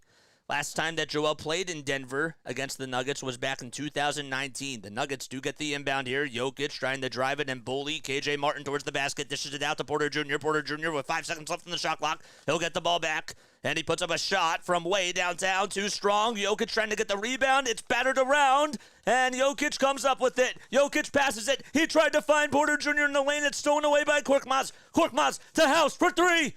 Oh, that would have been an absolute clutch shot. That was from the far corner. Here's Gordon on a drive to the basket. Kicks it out to Porter again with a triple of his own. That's off the mark. No one can buy a bucket since the timeout was called by Denver. 4:25 remaining in the third quarter. Joker only has 12 points. He was really quiet in the first half, and this come to life here. Martin tries to drive it past Joker, puts it up, and puts it in. He goes right down memory lane and finishes with the left hand this time. Sixers trail by 2. 4:08 remaining in the third. Gordon bounce pass inside the Joker, and we have a whistle made. I think it was on the floor by KJ Martin, and that's what they're going to say. The Sixers are averaging 31.8% from three, and yet somehow, some way, undermanned They have just been involved in this game, and they have been so pesty. Absolutely pesty. 4:04 remaining, 14 seconds on the shot clock, and Denver will inbound it. Again, Tyrese Maxey sitting on the bench as he has his leather, he has his plaid jacket on. Joker for two as he gets fouled off the inbound, and he tries to put it up and in, but he's fouled. The shot did not go in, and he will head back to the charity stripe for two more free throws. The Nuggets, as a team, they're 11 for 18 from the line. The Sixers, as you would expect, that they haven't really been going to the line as much tonight as most nights when they usually do, but they're still playing around. Joker is able to knock down the first free throw. His first trip around, he actually missed 2 free throws in a row, which is not really something that you see from him. A guy that's shooting over 80% from the line. Next foul shot, nothing but net, and the Nuggets go back up by 2 possessions. 4 minutes to be exact here in the third quarter, and still a full fourth to play. Korkmaz, Reed, House Jr., Springer, and Oubre Jr. all in there for the Sixers. Korkmaz on the far wing, and we have a whistle here, and I don't know what the call is. I'm a little confused myself, but we have a stoppage in play nonetheless. Let's see if we can get a word from what the stop is. I was thinking maybe double dribble, but I don't think it's on the Sixers. I don't know what the stoppage was. They're going over to the scorer's table for something. This is a little bit confusing to me. There's nothing updating here on the ESPN scoreboard. Again, the Nuggets are 31-15. They're 4th in the Western Conference. The Sixers just beat the Nuggets 125-121 with their big man and with their star players all out there. Joker had 25 points and 19 rebounds, and if you remember correctly, Joel Embiid absolutely dominated that matchup and was able to score a lot of points and outduel him. Korkmaz does get the inbound, so don't know what the whistle was before, and this time we have another whistle again, and Nick Nurse throwing his hands up in the air, and Mike Malone having some words with the ref as well. This is just bizarre. 6 seconds are left on the shot clock. So Reed got the inbound. He handed it off to Korkmaz, and I can't tell what the foul was on, but we had another foul called. And there's nothing updating on the ESPN scoreboard. Nick Nurse having some words with the ref over towards the scorer's table. The ref has the basketball, and there's 6 seconds left on the shot clock, with 3:44 left to go, and the Sixers will inbound it again. So that was a defensive rebound by Denver. That's what they say. Furkan tries to hand it off to House Jr., and House Jr. gets called for an offensive foul as somebody's feet were planted into the lane, and Kelly Oubre Jr. wanted to have it reviewed, but the Sixers are not going to waste any time. They only have 3 timeouts left, so they got to use it wisely if they want to challenge something. The Nuggets have it on the far wing. Sixers could get a stop here. Jokic trying to bounce his way inside against Oubre. Facilitates it, though, outside to Jackson. Jackson back to Joker again with a little layup, and he got it to go. So Nikola Jokic hitting a lot of floaters. Nothing really too flashy from him out there. Sixers still down by 2 possessions. It's 82-76. He has 10 points in this quarter alone. Reed for 3 at the top of the key. Oh, he got it! Bullseye! Paul Reed had 12 points in the first quarter, and he continues to explode for Philadelphia. That is incredible. 21 points by B-Ball Paul. He's 10 for 13 from the field and has the Midas touch. Jokic inside, back outside to Brown, I should say, and the jumper is up and in by Peyton Watson. Watson answers back with a 2. It's 84-79. Philly down by 5. Here's Springer on the near corner. Bounce pass inside to Reed. Reed almost got it stolen away, puts up a fadeaway jumper. No, and it's rebounded by Joker. Springer got boxed out. Jackson inside to KCP for 2. It was off the dribble. His feet weren't set, and the Sixers are able to get a rebound. Kelly trying to be aggressive and drive it to the basket. He's fouled. And KCP thought he had all ball. Jokic got back on defense, and KCP was there to the rescue. Kelly was going to drive it to the basket, and he just got fouled. and was able to lean into it, and he will go to the line for not one, but 2 free throws. That three-pointer by B-Ball Paul was absolutely clutch, because if you don't make that shot, maybe Denver goes on a run there.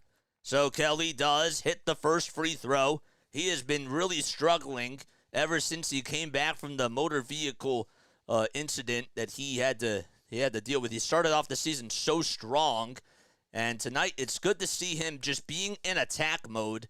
He's been very, very strong, going to the basket at will, and knocks down both free throws. Sixers trail by 3. 2:10 remaining in the third. The Nuggets have 4 timeouts. The Sixers have 3. Here's Jokic again trying to bully Paul Reed. And a behind-the-back pass that was almost stolen away. Reggie Jackson has it and dribbles, has some fancy dribble moves. He was at the top of the key. He hands it off to Murray. 5 seconds left on the shot clock. Murray's trapped. He's double-teamed. He'll have to go up with a prayer from Wade beyond the arc. It's airballed. Shot clock violation called against Denver. The Sixers locked all doors and cylinders on the defensive side, and they could tie the game with a triple. And Nick Nurse absolutely animated, telling his team to get back on the offensive side and set up the way that they should. 8 turnovers by Denver and 10 by the Sixers. Furkan Korkmaz dribbling the basketball up. That is not something that you see quite often. KJ Martin all the way to Springer. Springer thought about taking the 3. He's on the near elbow. 10 seconds left on the shot clock. He spins. He fades. He tries to kick it out to Furkan. 8 seconds left on the shot clock. He's on the far wing. He dribbles. He tries to go up with a shot. It's a little prayer. Oh my goodness! He got it! 2 hands in his face with 1.2 seconds on the clock. And it's a 30-foot absolute monstrous blast from 3. 10 seconds left on the shot clock here for Joker as he tries to bulldoze his way into the paint. He's fouled by Reed, and he flops on the floor, and he'll go to the line for 2 free throws. How about that 3 by Furkan Korkmaz with 2 hands in his face off the dribble? And he just had to go up with it with 1.2 seconds on the shot clock. And how about Joel Embiid and Marcus Morris Sr. just standing on the bench? 84-84, we're locked in with 107 remaining. Denver retakes the lead on the first foul shot by Joker. And Denver back up by 1. What an incredible game this has turned out to be. What a sight to see. Denver continues to struggle, and Jokic does make it a 2-point lead by hitting both free throws. So the Nuggets lost their last performance against the New York Knicks. They got blown out of the gym at Madison Square Garden. Here's Furkan Korkmaz on a low bounce pass. He dribbles around the timeline. He swings it out to House Jr. on the near corner. House Jr. trying to take it right to the house, puts it up, and he gets it. He got it. It rimmed around the Rosie. It was a right-handed hook shot that just somehow stayed right into the rim and just went towards the right side and went in. 47 seconds remaining. Fasten your seatbelts here in the third quarter. We're tied at 86. Joker inside. He finds Murray, and Murray hits the acrobatic 2, and he's fouled as well. Are they going to call it a foul on the floor, though? That's the question. They say it was a personal foul by House Jr. I don't know if I agree with that call. So Jokic had it at the foul line. He was being guarded by Reed, and there was just a nice bounce pass inside to Jamal Murray. And Murray, that's a foul in the act of shooting, my friend. I don't know how he got it, but they say it was a foul on the floor, and fans have every right to complain about that. But for the Sixers' sake, that might be a good thing. So Murray has to go to the line for 2. The first one goes in and out. A guy that's shooting about 89% from the line misses the first free throw. The basketball gods said no. This is for a 1-point lead as we're going to ride the seesaw with 41.3 seconds in the third. Here comes the foul shot. He misses that one too. It hit off the front of the rim and went out towards the right side. Went 0 for 2 from the line, bricking for chicken, but not in Philadelphia. Furkan on the far wing, pulls up for 3. Oh, it goes in and out. Another rebound, though, by the Sixers as they volleyball it to Jaden Springer. A fight for the loose ball on the floor. Here's Paul Reed. He goes up for 2. He got it. 20.9 seconds to go as he was able to fizzle his way inside. The Sixers fans absolutely going crazy at the Ball Arena here in Denver. 14 seconds left. The shot clock's unplugged. The Nuggets could tie it with a 2 or take the lead with a 3. Jamal Murray at the half-court logo. He'll try to dish it out all the way to Brown. Brown inside. It's deflected by Furkan, and it'll go out of bounds. 2.3 seconds left. It'll still be Denver basketball. What a ball game this has turned out to be. House Jr. fighting for the loose ball on the floor, just poked it all the way to Paul Reed, who got an easy 2. And that's what happened on the other side. 2.3 seconds left. Denver's going to inbound it from their baseline. A cutting player over towards the rim. Jokic with a 3 from the far corner. No, and that's going to do it here in the third quarter as the buzzer sounds and the Sixers come back and win the quarter by 2. And we go into quarter number 4. Boy, oh boy, what do we have in store here to finish out this game as an unexpected Sixers on-man team just playing for their life right here. Oh, my gosh. Unbelievable.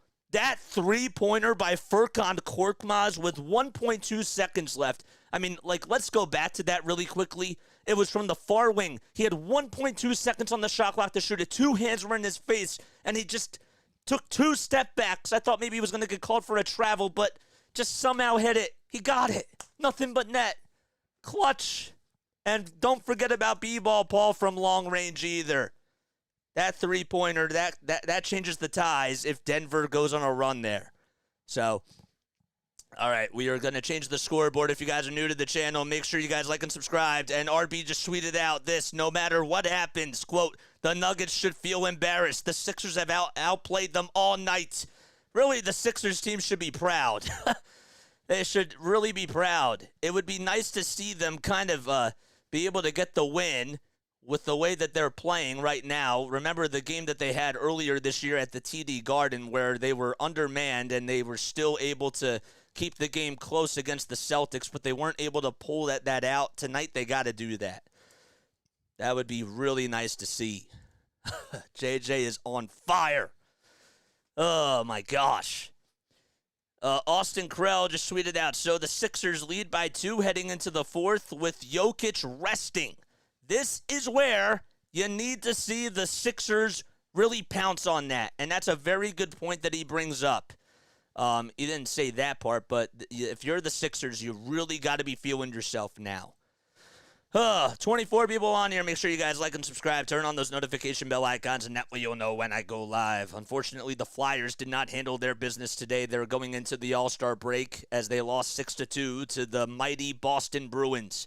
Can the Sixers capitalize on a big win versus Denver? The Sixers are 29-14. They're looking for win number 30 on the season, and the Nuggets are looking for win number 32. Vince is here. Katie's here. Mike Green's here. And, of course, Larry's here as well. And Snowman and JJ has no voice on that last shot. I've had a few shots like that. Yeah, I got to breath control. Got to do that. Got to do that, man. Again, that's where the practice and the reps come in. But, boy, oh, boy, what a fun game this is. This is something. This is a sight to see and a game to probably remember for the ages to come if the Sixers pull this one out. They do lead it by 2. And just to go over and recap the scoring really quickly, no Joel Embiid. Well, first of all, yes. No Joel Embiid, no Tobias Harris, no Tyrese Maxey, and no Robert Covington, no Mo Bamba, and no DeAnthony Melton either. And yet, Nick Batum also, by the way, has no points. He's not made 1 bucket tonight in 18 minutes. The Sixers essentially are playing 4-on-5 basketball. Marcus Morris Sr. is 17. Paul Reed has 23. Beverly has 13 and 10, 13 points and 10 assists. Also 1 block on the other side defensively. Kelly Oubre Jr. has 19 points and 3 assists and 4 rebounds. And yet the Sixers bench still coming to life. Furkan had a big 3. Daniel House Jr. had a couple of big-time shots as well. Had a big and one. Also had 2 steals and has been an energy boost off the bench. And the Denver Nuggets, well, they still have 4 guys in triple and double figures with scoring. Murray with 23 leading the way. Jokic with 18 and 11 and 7, 11 rebounds and 7 assists.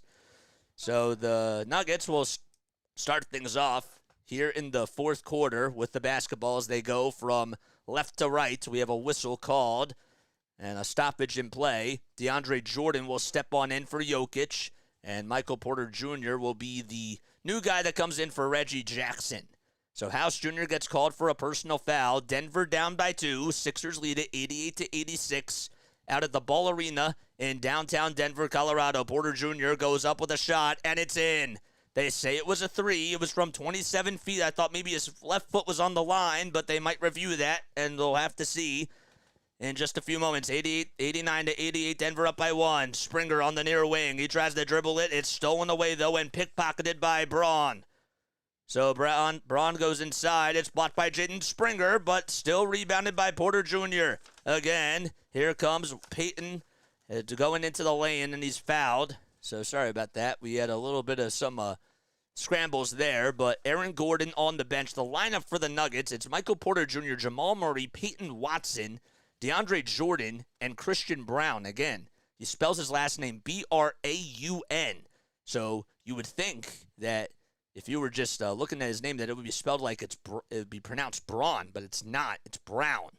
That's how you pronounce it. If you are new to the channel, make sure you guys like and subscribe and turn on the bells, man. Turn on those bells.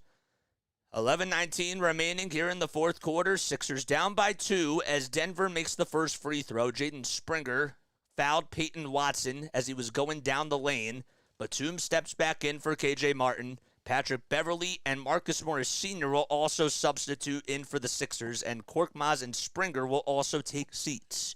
So the lineup for the Sixers is Batum, Morris Sr., Reed, Beverly, and House. Second foul shot, nothing but net, and swish goes the basketball. It's a 3-point lead now by Denver as they're on a 5-0 run to start off the fourth. Not a good start by the Sixers. They got to switch the momentum back onto their side. Beverly's on the far wing. He has to pass it. And he'll do so, but we have another whistle called, and it'll be on Denver. It was away from the play. Paul Reed got bumped by Christian Braun. And 15 seconds remaining on the shot clock here as we're just 50 seconds underway in this final frame. Reed gets the inbound from the Sixers sideline, or from the from the Denver bench. Batum hands it off to Marcus Morris Sr. 5 seconds left on the shot clock. Morris Sr. spinning, fading. He's at the foul line, goes up with a tough 2, and he does not get the friendly roll. Michael Porter Jr. is able to get the rebound. There were about 3 guys there, and he was the one that got the board. Porter Jr. lets it fly off the pass by Murray. Way too strong. He's been ice cold for shooting the basketball here in this second half so far. Batum got the rebound. He dishes it out to Reed. Reed back to Beverly. Beverly trying to go inside. The baby runner is up, and he gets the soft touch to go. He went tumbling towards his back on the floor, and the Sixers are down by 1. That was clutch. So Beverly now give him 13 points and 10 assists as well. He's 5 for 8 from the field. They updated it. That's 15. Murray dribbling, dishes it out all the way again as he finds his teammate Brown. Brown back for a 3-point shot that goes up, and it's in and out by Peyton Watson, so he missed it from 3. The Sixers got the rebound, and DeAndre Jordan gets called for a loose ball foul. My goodness. Did anyone else have a volume dip? Nope. I don't think so. My volume is perfect on here. So that must have just been you. Nope. 91-90, Denver leads it by 1. Sixers can take the lead with a 2 or a 3 here. Batum off the dribble, catch and shoot. That would be his first 2 points, but he's human, and it bounces off towards the left side. It was from the far corner, but it was a 2, and he just could not get the J to fall. Watson controlling the offense for Denver as he's standing over at the logo, and another whistle called by the refs. Lots of whistles in this game. This time it's on Daniel House Jr., a guy that has been around the block and has spent some time with the Houston Rockets and a whole bunch of other teams too. He does provide some veteran leadership experience. The Sixers got him a couple of years ago. He was a big player with James Harden. Here's Jamal Murray, who goes up with a 2. It's blocked by House Jr. An offensive rebound by Denver. Porter Jr. for 3 on the far corner. Could not get that one to go again. Beverly with the rebound. 18 seconds left on the shot clock here for the Sixers. He'll dribble over towards the right side. Swings it out to Reed. Reed wide open for 3. It's too strong. Boy, it took about 2 seconds for that thing to land. That's how high it was. And it just bounced off the back of the glass. The Sixers still down by 1. Neither team can score. Porter Jr. off the window. Got it with the right hand. It was a sidearm type of a shot, if you will. He actually hit it from the It was from the elbow, but he had to angle it perfectly, and it was an awkward-looking jump shot, but he called glass, and he got it. Still a three-point game this time. Michael Porter Jr. was 17 points. And again, he's been ice cold from three, just 3 for 9. He was like 3 for 5 his first 5 shots. Here's Paul Reed going in and going out with a little runner. It actually bounced in and out, and he could not get it to go. The Sixers have only scored 2 points, and that was just the floater hit by Beverly. If you're Nick Nurse, you might want to think about making a move soon. Jordan will hand it off again to Porter. Porter zigzagging his way towards the lane, goes up with a shot, no, and Paul Reed's the one that says, no, I got it, and he clobbers the board. Beverly drives it right inside. He'll try to go up with a high arcing runner. Oh, it goes in and out, and the flush goes down by B-Ball Paul. That was a ferocious dunk. He slammed it home and says, I got you, little fella. 93-92. That's a statement of a dunk right there. 25 points by Paul Reed and 9 rebounds. It's a career night for him. Watson for 2 in the face of Beverly bullseye. Oh, my goodness. That is a rally killer right there, but the Sixers still have a lot of life in them. 7:40 left to go in the fourth quarter. Just 4 points. 2 by Beverly and 2 by B-Ball Paul in this quarter alone. Morris Sr. being guarded by Christian Brown in his green neon shoes. Morris Sr. drives it right to the basket, pulls up an awkward-looking jumper, and he can't get it. Whistles remain silent again. It's 5-on-4 basketball. Denver has the one-man advantage. The ball gets stripped by Beverly, and there's a foul called, and Beverly's absolutely animated and has every right to be. That was a clear strip right there, and they said that there was a foul called on Beverly. That is the wrong call. Oh, absolutely. Again, driving into the lane was Peyton Watson. He drove it right there, and they say that free throws will be shot by Peyton Watson. That was all ball. Oh, my goodness. He gets called for a shooting foul. I don't know how, and Nick Nurse absolutely animated on the Sixers sideline. Let's look at this again. So Beverly got past Batum as he was trying to take it towards the right side of the lane. Beverly comes in, backdoor, swats it away, gets all ball, and that is absolutely stunning. 95-92, make it 96-92 on the first free throw. Peyton Watson, 2 for 5 from the line, but he goes perfect that trip around, and it's a 4-point advantage by Denver. A 10-4 run, and the Sixers have only put up 4 points in about 5 minutes so far. In this fourth quarter, Beverly's on the far wing. Let's see what he does here. Step back, thought about taking the 3, but he'll get the ball back from House Jr. over on the far corner. Beverly drives it, tries to zigzag inside, pump fake again, tries to pass it to Paul Reed. Reed spinning, fading, going up with a shot over Jokic. Oh, he almost got it. Almost got it, but good defense by Joker, and rebound goes to Denver again. Jokic facilitating and finds Michael Porter Jr. Porter Jr. will dribble this one out. He finds Joker again, who wants to set up the offense. Finds Porter Jr. for a wide-open 3, and he can't hit again. Rebound by Brown, but intercepted by Reed. It was deflected off the hands of Morris Sr., who was right behind him, and Reed caught the rebound. House Jr. steps back. Oh, thought about taking the 3. Goes up with a shot as he's fouled. He puts it up, and he can't get it. Oh, man, and that's what is so costly. Outlet pass by Denver. Beverly gets the block on the other side as he blocks Watson at the rim, and Oubre Jr. gets the steal. Oubre, the Morris Sr., one more to House for a far-corner 3. Oh, my goodness. Oh, so close. Almost got it. 6 minutes left to go. We're halfway done the fourth quarter. Joker drives it inside, kicks it out to Porter Jr. One more to Brown for a 3. Oh, that is almost going in, and it rims out at the last second. Are you kidding me? From the far corner, went halfway in and just dribbled out and defied physics.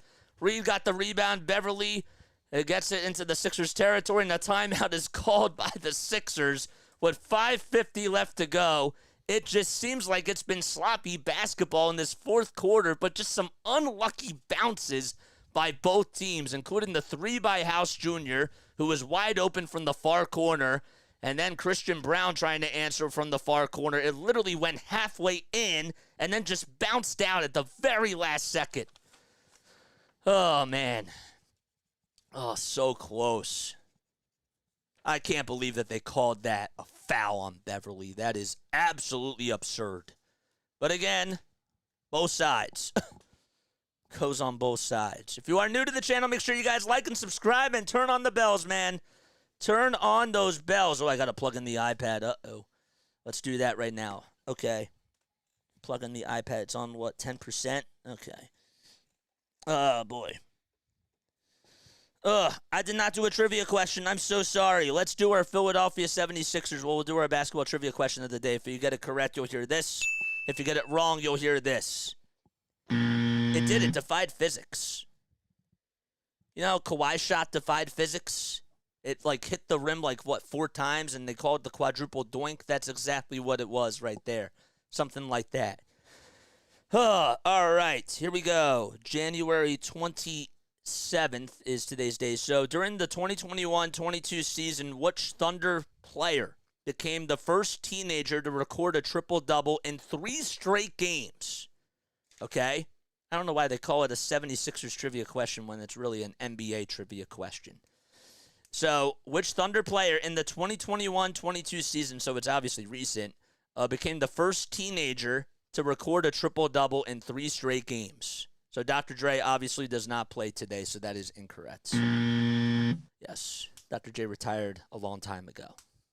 Good player, but retired a very, very long time ago. Imagine if Dr. Dre was actually still playing. Dr. Dre. Oh, my gosh. Imagine if Dr. Dre was playing in the NBA. That would be wild. But Dr. J... There's a difference. There's definitely a difference.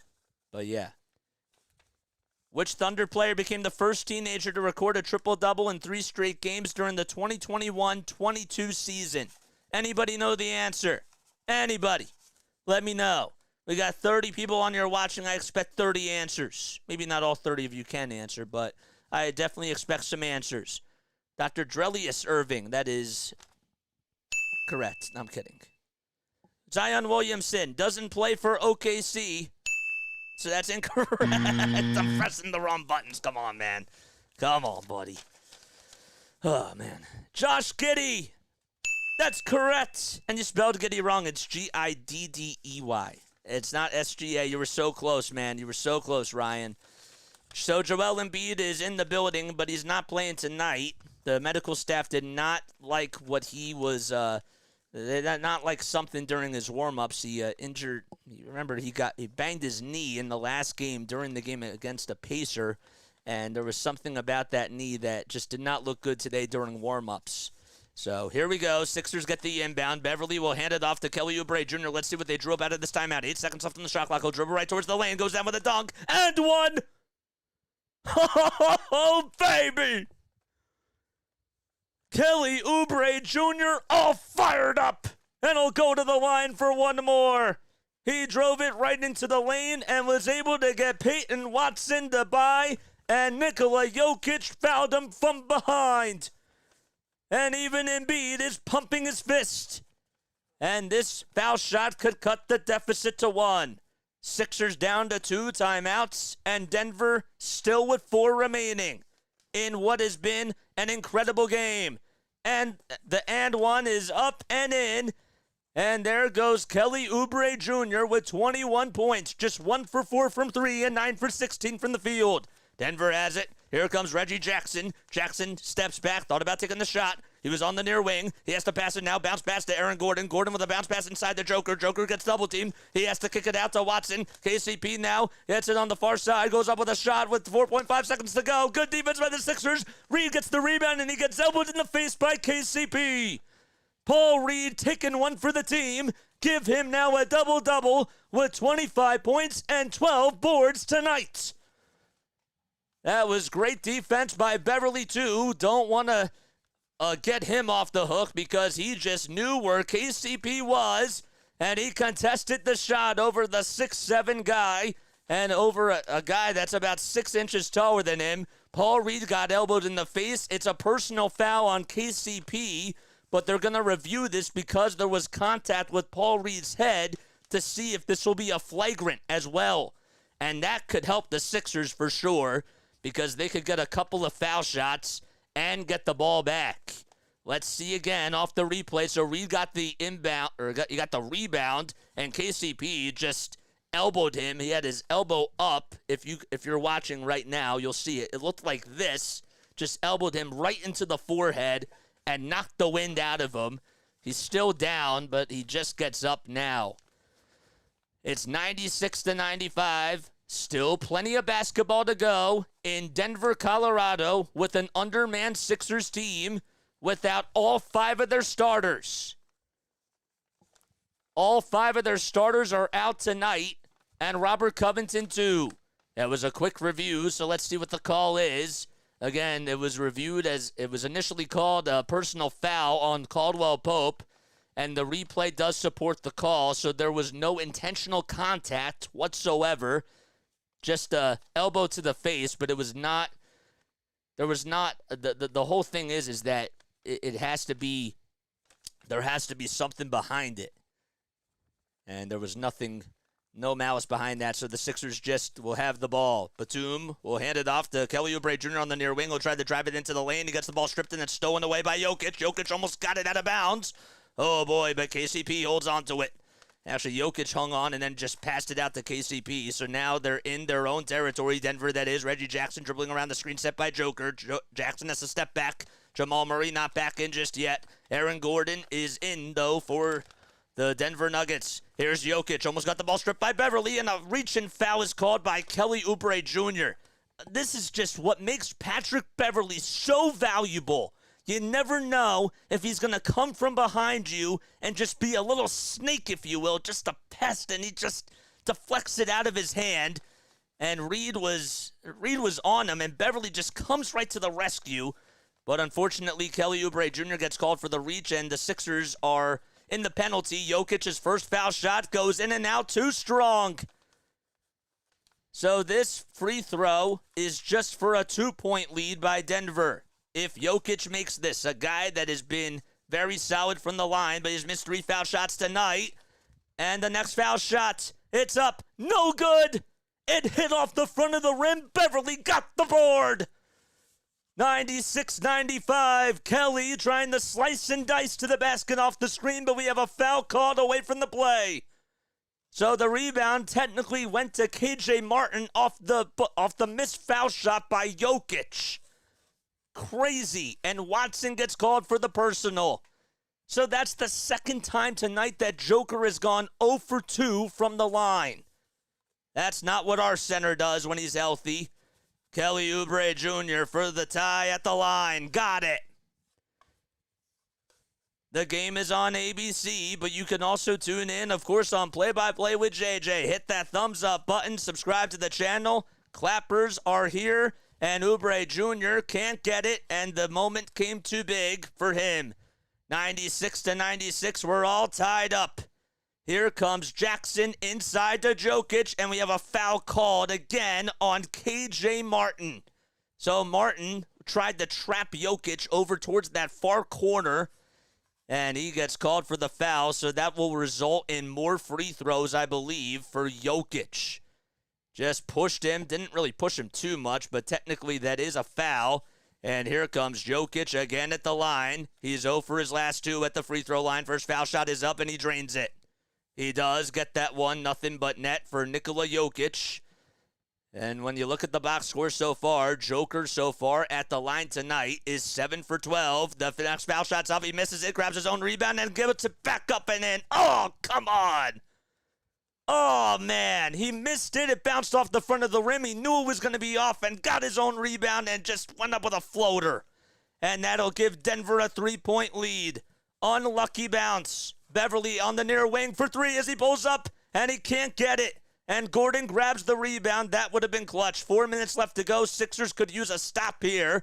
Gordon being guarded by Oubre Jr. at the ball arena sign. They'll drive it right into the lane. He's being guarded by Beverly. He gets past him, and he gets the layup to go. 101-96, and the Sixers, that is unlucky. That 2-pointer by Nikola Jokic after that missed free throw could really be a momentum changer. And that's not good. 15 seconds again on the shot clock. Beverly at the 3-point line gets a screen set by Reed. Beverly goes up with a runner again. It goes in and out. Oh, unlucky bounce. And Jokic grabs the rebound again. Jokic will hand it off to Reggie Jackson.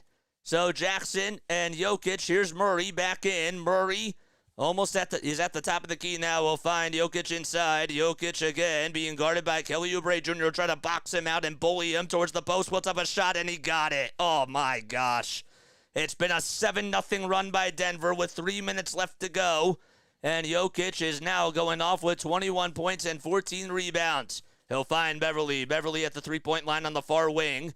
He'll dribble around a couple of times, a couple of defenders. He finds KJ Martin. Martin for three on the near corner. Off the mark. And a rebound by Michael Porter Jr. You don't want to see KJ Martin shooting up threes. And that's one of the reasons why he's been really struggling this year from a three-point shooting perspective. Murray being guarded by Batum. He swings it inside to Jokic. Jokic tries to go up with a shot. No foul called. And this time, on the second time, he did. He got fouled by Kelly Oubre Jr. All right, we have a timeout called on the floor. So KJ Martin blocks Nikola Jokic. And we have a timeout called with 2:27 left. Was that originally a foul? There was a whistle. And again, sometimes you just can't see what the ref is saying or what the ref signals were, but we have a timeout called. And I can't even tell who was on. So Jokic got the offensive rebound. The Nuggets called the timeout. Okay, so the Nuggets called the timeout after Porter's defensive rebound, and that was before KJ Martin had the block on Jokic's jumper. So Sixers are still in this game technically, but unfortunately it's been a 7-0 run. They've only put up 8 points in this quarter. That's it. They've been running out of gas. But they just need a little bit of life to them, and they got to get every single stop that they need right now. What a wild game this has turned out to be. 5 more subscribers till we get to 1,670. 5 more subs, man. Come on. And we're going to be going live after the game tonight for a little post-game show. So if you guys want to come on, please feel free to join the Discord server down below. If one of my mods wants to copy and paste that, or if somebody wants to copy and paste it, it's in the description. It's also, actually, it's literally just posted on the bot Rex right now. So it should be right there, right here. It should be, nope, I guess that there's no, oh, it's not there. All right, so we'll copy and paste it. We'll do it ourselves. I'll have to change that in the bot. Okay, too bad. We'll do that right now. Sorry about that. We need more cork mods. We need clutch shooting, man. I want us to win this game. I want us to win this game. I don't care if all of our starters are out. I want us to win, man. What a good game, though. Still can't deny it, but again, guys, want to get the dub.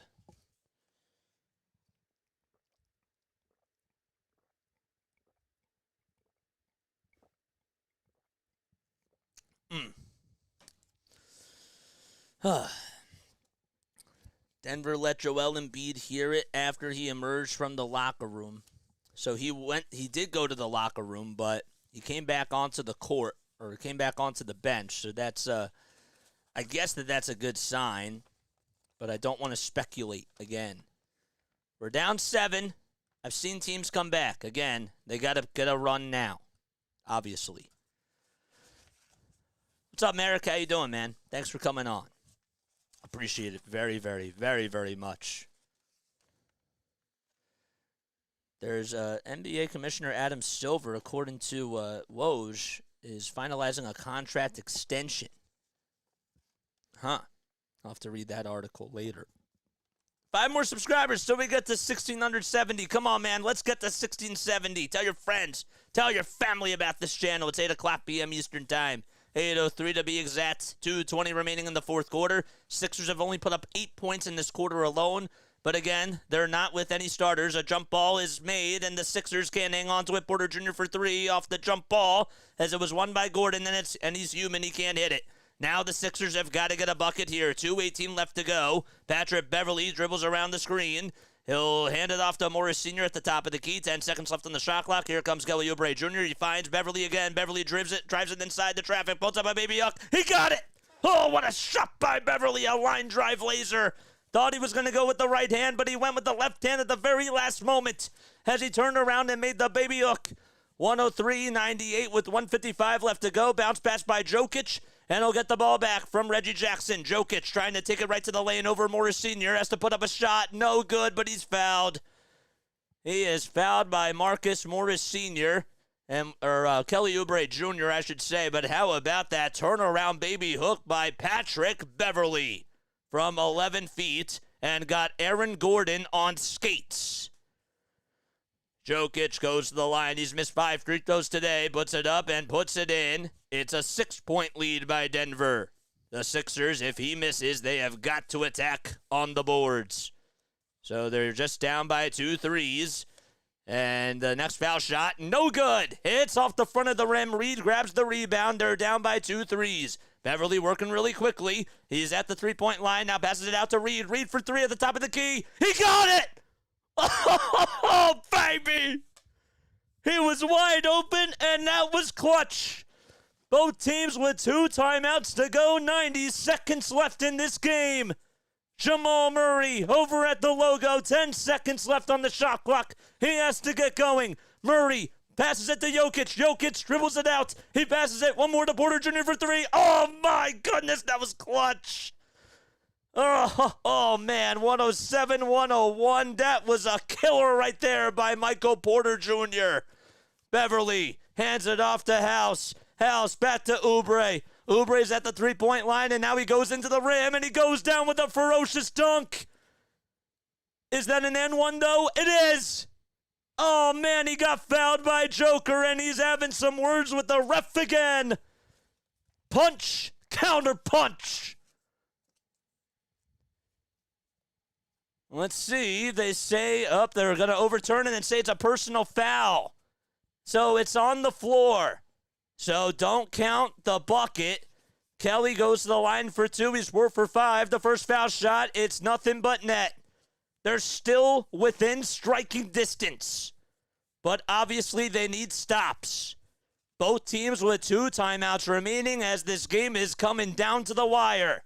Here's another clutch free throw. It's up by Kelly. He got it again. There's Joel Embiid over on the sidelines in his little vest. 107-103 with 107 remaining in the fourth quarter as we're coming down to the wire. Murray, he gets it over at the logo. He's being guarded by House Jr. He's not moving yet. He's trying to milk the clock down. 10 seconds left on the shot clock. Sixers have got to get a stop. 8 seconds left. Murray's at the logo still. He'll bounce pass it to Jokic. 4 seconds left. Jokic at the foul line. A turnaround jumper. It's no good. And a rebound goes to Morris Sr. Good job by Oubre to box out his defender. Beverly, handoff to Morris Sr. for 3. Oh, no good. And another foul by Paul Reed. That 3 probably could have been absolutely clutch. Jokic got the rebound, and he is fouled immediately by B-Ball Paul. What a game. Jokic got the rebound and just got elbowed by Paul Reed as he was trying to fight for the board. I don't know. I thought maybe he flopped for a second, but they'll walk the floor and more free throws coming by Denver. So Jokic, 8 for 14 from the line. He's shooting 83% from the foul line coming into today. First foul shot, it's up, and he hits it. They're still not done yet. Obviously, you're going to have to play the foul game, and you're going to have to really try to hope for a couple of misses at the line. Here's the next foul shot. It's up, and that one goes in. Sixers do have 2 timeouts to go. It's 109-103. And a timeout called by Philadelphia. They'll use their second one remaining, and they still have 1 left. 33.2 seconds on the game clock. Oh, man. What a ball game. How's Boston doing? Boston's down by 16 points at halftime. What's it, 55-39? Is the Boston game on? Because if it is, maybe we'll watch that game. Maybe we'll watch that game.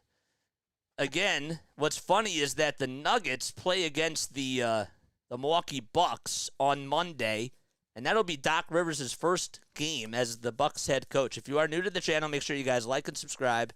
Turn on those bells, and make sure you know when I upload. I can't believe Paul Reed hit a clutch shot with 1:40 to go. What? In what world?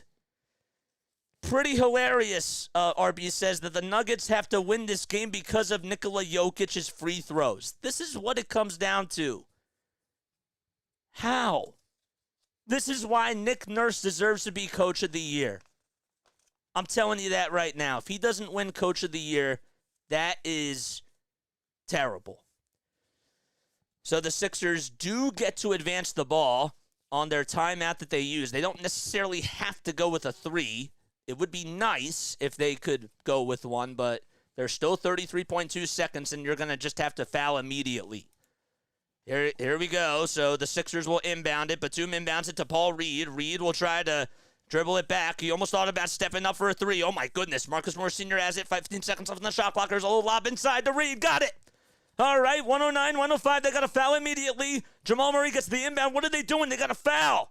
Murray kicks it out to Reggie Jackson. Why aren't they fouling? 17 seconds to go, and finally a foul is called. Boy, that took a lot of time off the clock. You can't do that. 109, 105. I guess that they were hoping that maybe Jamal Murray would turn it over but in the backcourt, but that is just, you can't do that in that situation. So going to the line is Kentavious Caldwell-Pope. He's shooting 90% from the line. He's 2 for 2 tonight. And the first foul shot goes up and in. And that makes it now a 5-point game by Denver. Now you got to go with some threes here if you're Philadelphia. Denver praying for a win as they're up by 5. Next foul shot is good, and now it's a 6-point lead. Sixers do not call a timeout. They'll inbound it to Beverly. Beverly at the top of the key, kicks it out to Morris Sr. Morris Sr. for 3. It was contested, and it's blocked. And that's going to do it. 8 seconds to go. Rebound goes to Denver. That was a good defensive play by Jamal Murray. And Denver hangs on to win by 2 possessions, 111 to 105. Regardless, though, this was an incredible effort again by the Philadelphia 76ers, who fought towards the very bitter end. And Denver, honestly, should be embarrassed. They really should. The Sixers went toe-to-toe with them with no Tyrese Maxey, no Joel Embiid, no Tobias Harris, no DeAnthony Melton, and no Robert Covington and Mo Bamba. And they go back to the locker room. They'll be back on Monday night. They'll take on the Portland Trail Blazers at 10 o'clock p.m. Eastern Time, and then they'll take on the Golden State Warriors on Tuesday night at 10 p.m. as well. So Denver fans celebrating as the Sixers lose 111 to 105. They have not been able to get their 30th win of the season. They're 29 and 15 now, and the Nuggets are 32 and 15 on the season too. Crazy. Sixers beat the spread and secured the under, says Hardcore for All. I mean, I guess that's good for all you bettors, but crazy. I said that the final score was going to be 102-100. The Sixers only put up 17 points, but they literally had like 9 points with like 4 minutes left. So they still played really well, but almost. Almost. Oh, that would have been crazy. Can you imagine if they would have won that game and stole it in Denver? That would have been absolutely wild. I'm going to take your calls, man. We're going to start the Discord right now. And if you want to come on and give your thoughts about the game, please feel free to do so. Nikola Jokic is getting interviewed. Jokic tonight in this game.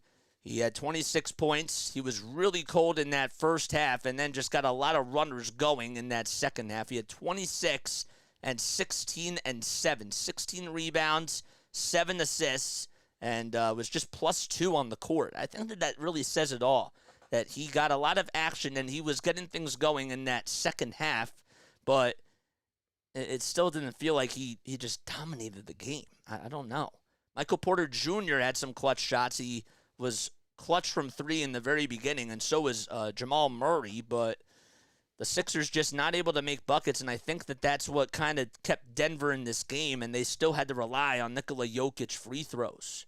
So it was really tough. All right, we're going to start the live chat now. Joel Embiid is giving out some signatures as he walks back towards the tunnel. Again, he did not play tonight because of his knee, and the medical staff didn't really feel comfortable with him going out there after warm-ups, and he was tested in the locker room. Don't know.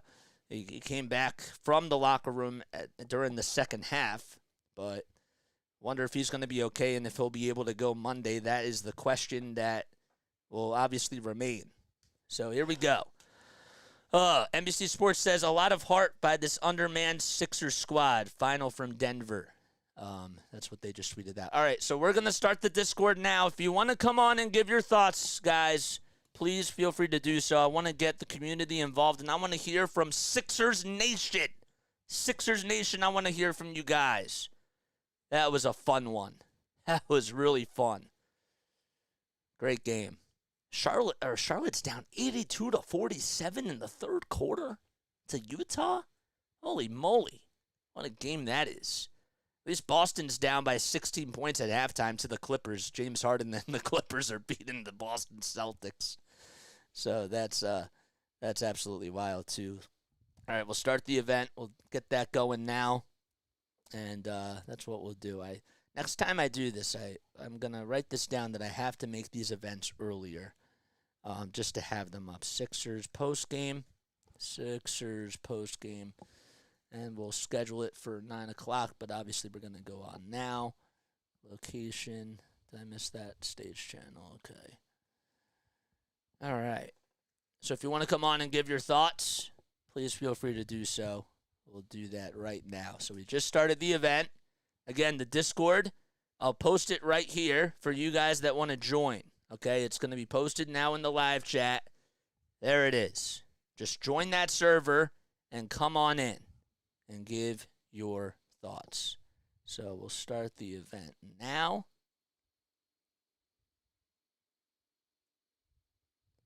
Starting in 41 minutes. How do I start it? Start event. There we go. Start the event. Got it. Great. Oh, what a game. Server invite shared. No, I want to start the event. There it is. Good. All right, I started it. All right, if you want to come on and give your thoughts, please feel free to do so. Nobody has to do it, but I'll keep the lines open. We'll take another sip of this. And if you want to type out your thoughts down below, that'd be cool too. We'll pull up the box score. All right, we can do that. We'll have to create a screen capture, and I can show you guys what the box score was in case you are curious. Where's our source? Okay, browser, box score. Box score. Okay. How do we copy and paste this? There we go. Great. Hardcore Pharrell's here. What's going on, man? I'll get you to come on. If you want to come on and speak, you're more than welcome to do so. Invite to speak. If you want to come on and do that, feel free to do so.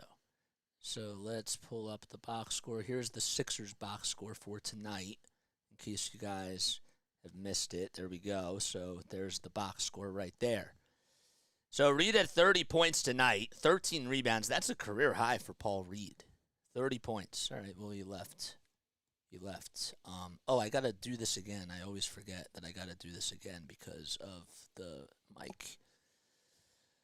Okay. I had no idea what I linked into. Oh, it's a voice chat, man. If you want to come on and give your thoughts, that's all it is. I invited you to come on to the call.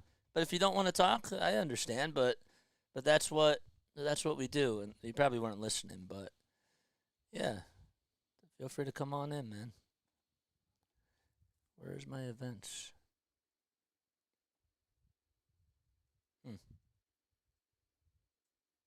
Listen in. All right, we'll speak. Speak on stage. All right. I'm not signed up there. You were just signed up, my guy. You just came in. I'm busy packing. I'm leaving for Philly area on Monday. Oh, wow. Oh, that's right. You're coming over. Man, we got to meet up, bro. We definitely have to meet up. Oh, my gosh. That's pretty crazy. 30 points, 13 rebounds for Paul Reed tonight. How about 11 assists by Beverly and 17 points? He was made some big-time shots and was incredible. And we'll look at Jokic's stats now, too. The bottom half of the box score, it's Aaron Gordon, who had 18 points. Porter Jr. had 20. Murray at 23 and Jokic at 26. So with all their big four combined, they were able to put up a majority of amount of points. They actually, mathematically speaking, had 87 points, 87 of their 111. And it makes a lot of sense because that's how their scoring usually goes. So when you do have a big four like that, it definitely makes a big difference. But the Sixers' big four tonight honestly almost matched them. So Reed at 30, Kelly at 25, Beverly at 17, and Morris Sr. at 17. Crazy. So that is, between all four of them, that's 89 points. So they matched them. They really matched them. The only person that struggled tonight shooting-wise, and he only took one shot, and that was, I think that was the Achilles heel tonight, was Nick Batum. 26 minutes, no points. Was minus 10 from the field. That's unacceptable for his standards. He really had an off night today. And I'm not saying that he was the only reason why that they lost, but, you know, in that fourth quarter specifically, you're running out of gas. It's going down to the wire, and then Denver's just able to make big-time shots. After the big three by Paul Reed, which was crazy, you know, Porter Jr. just hit the dagger of the game by just nailing a three with about 50-some seconds left in the game. Let's see how many seconds were left in that. How many seconds were left when he hit that three? There were, there was 51 seconds when Paul Reed made the jumper. And then, this is the first quarter. I want to see the fourth quarter. There we go. Okay, how about now? So Reed hit a shot with 1:38. It was a 25-foot jumper. And then Porter Jr. made a 23-footer with 1:17 to go. And that was pretty much to close out the game. Kelly did make 2 free throws. But then after that, the Sixers, Marcus Morris Sr. almost hit a big three, but just was a little bit short, and that would have cut it to, at that point, a 1-point game. If he would have made that shot, that changes the whole entire momentum. And then Jokic comes up clutch with 2 free throws.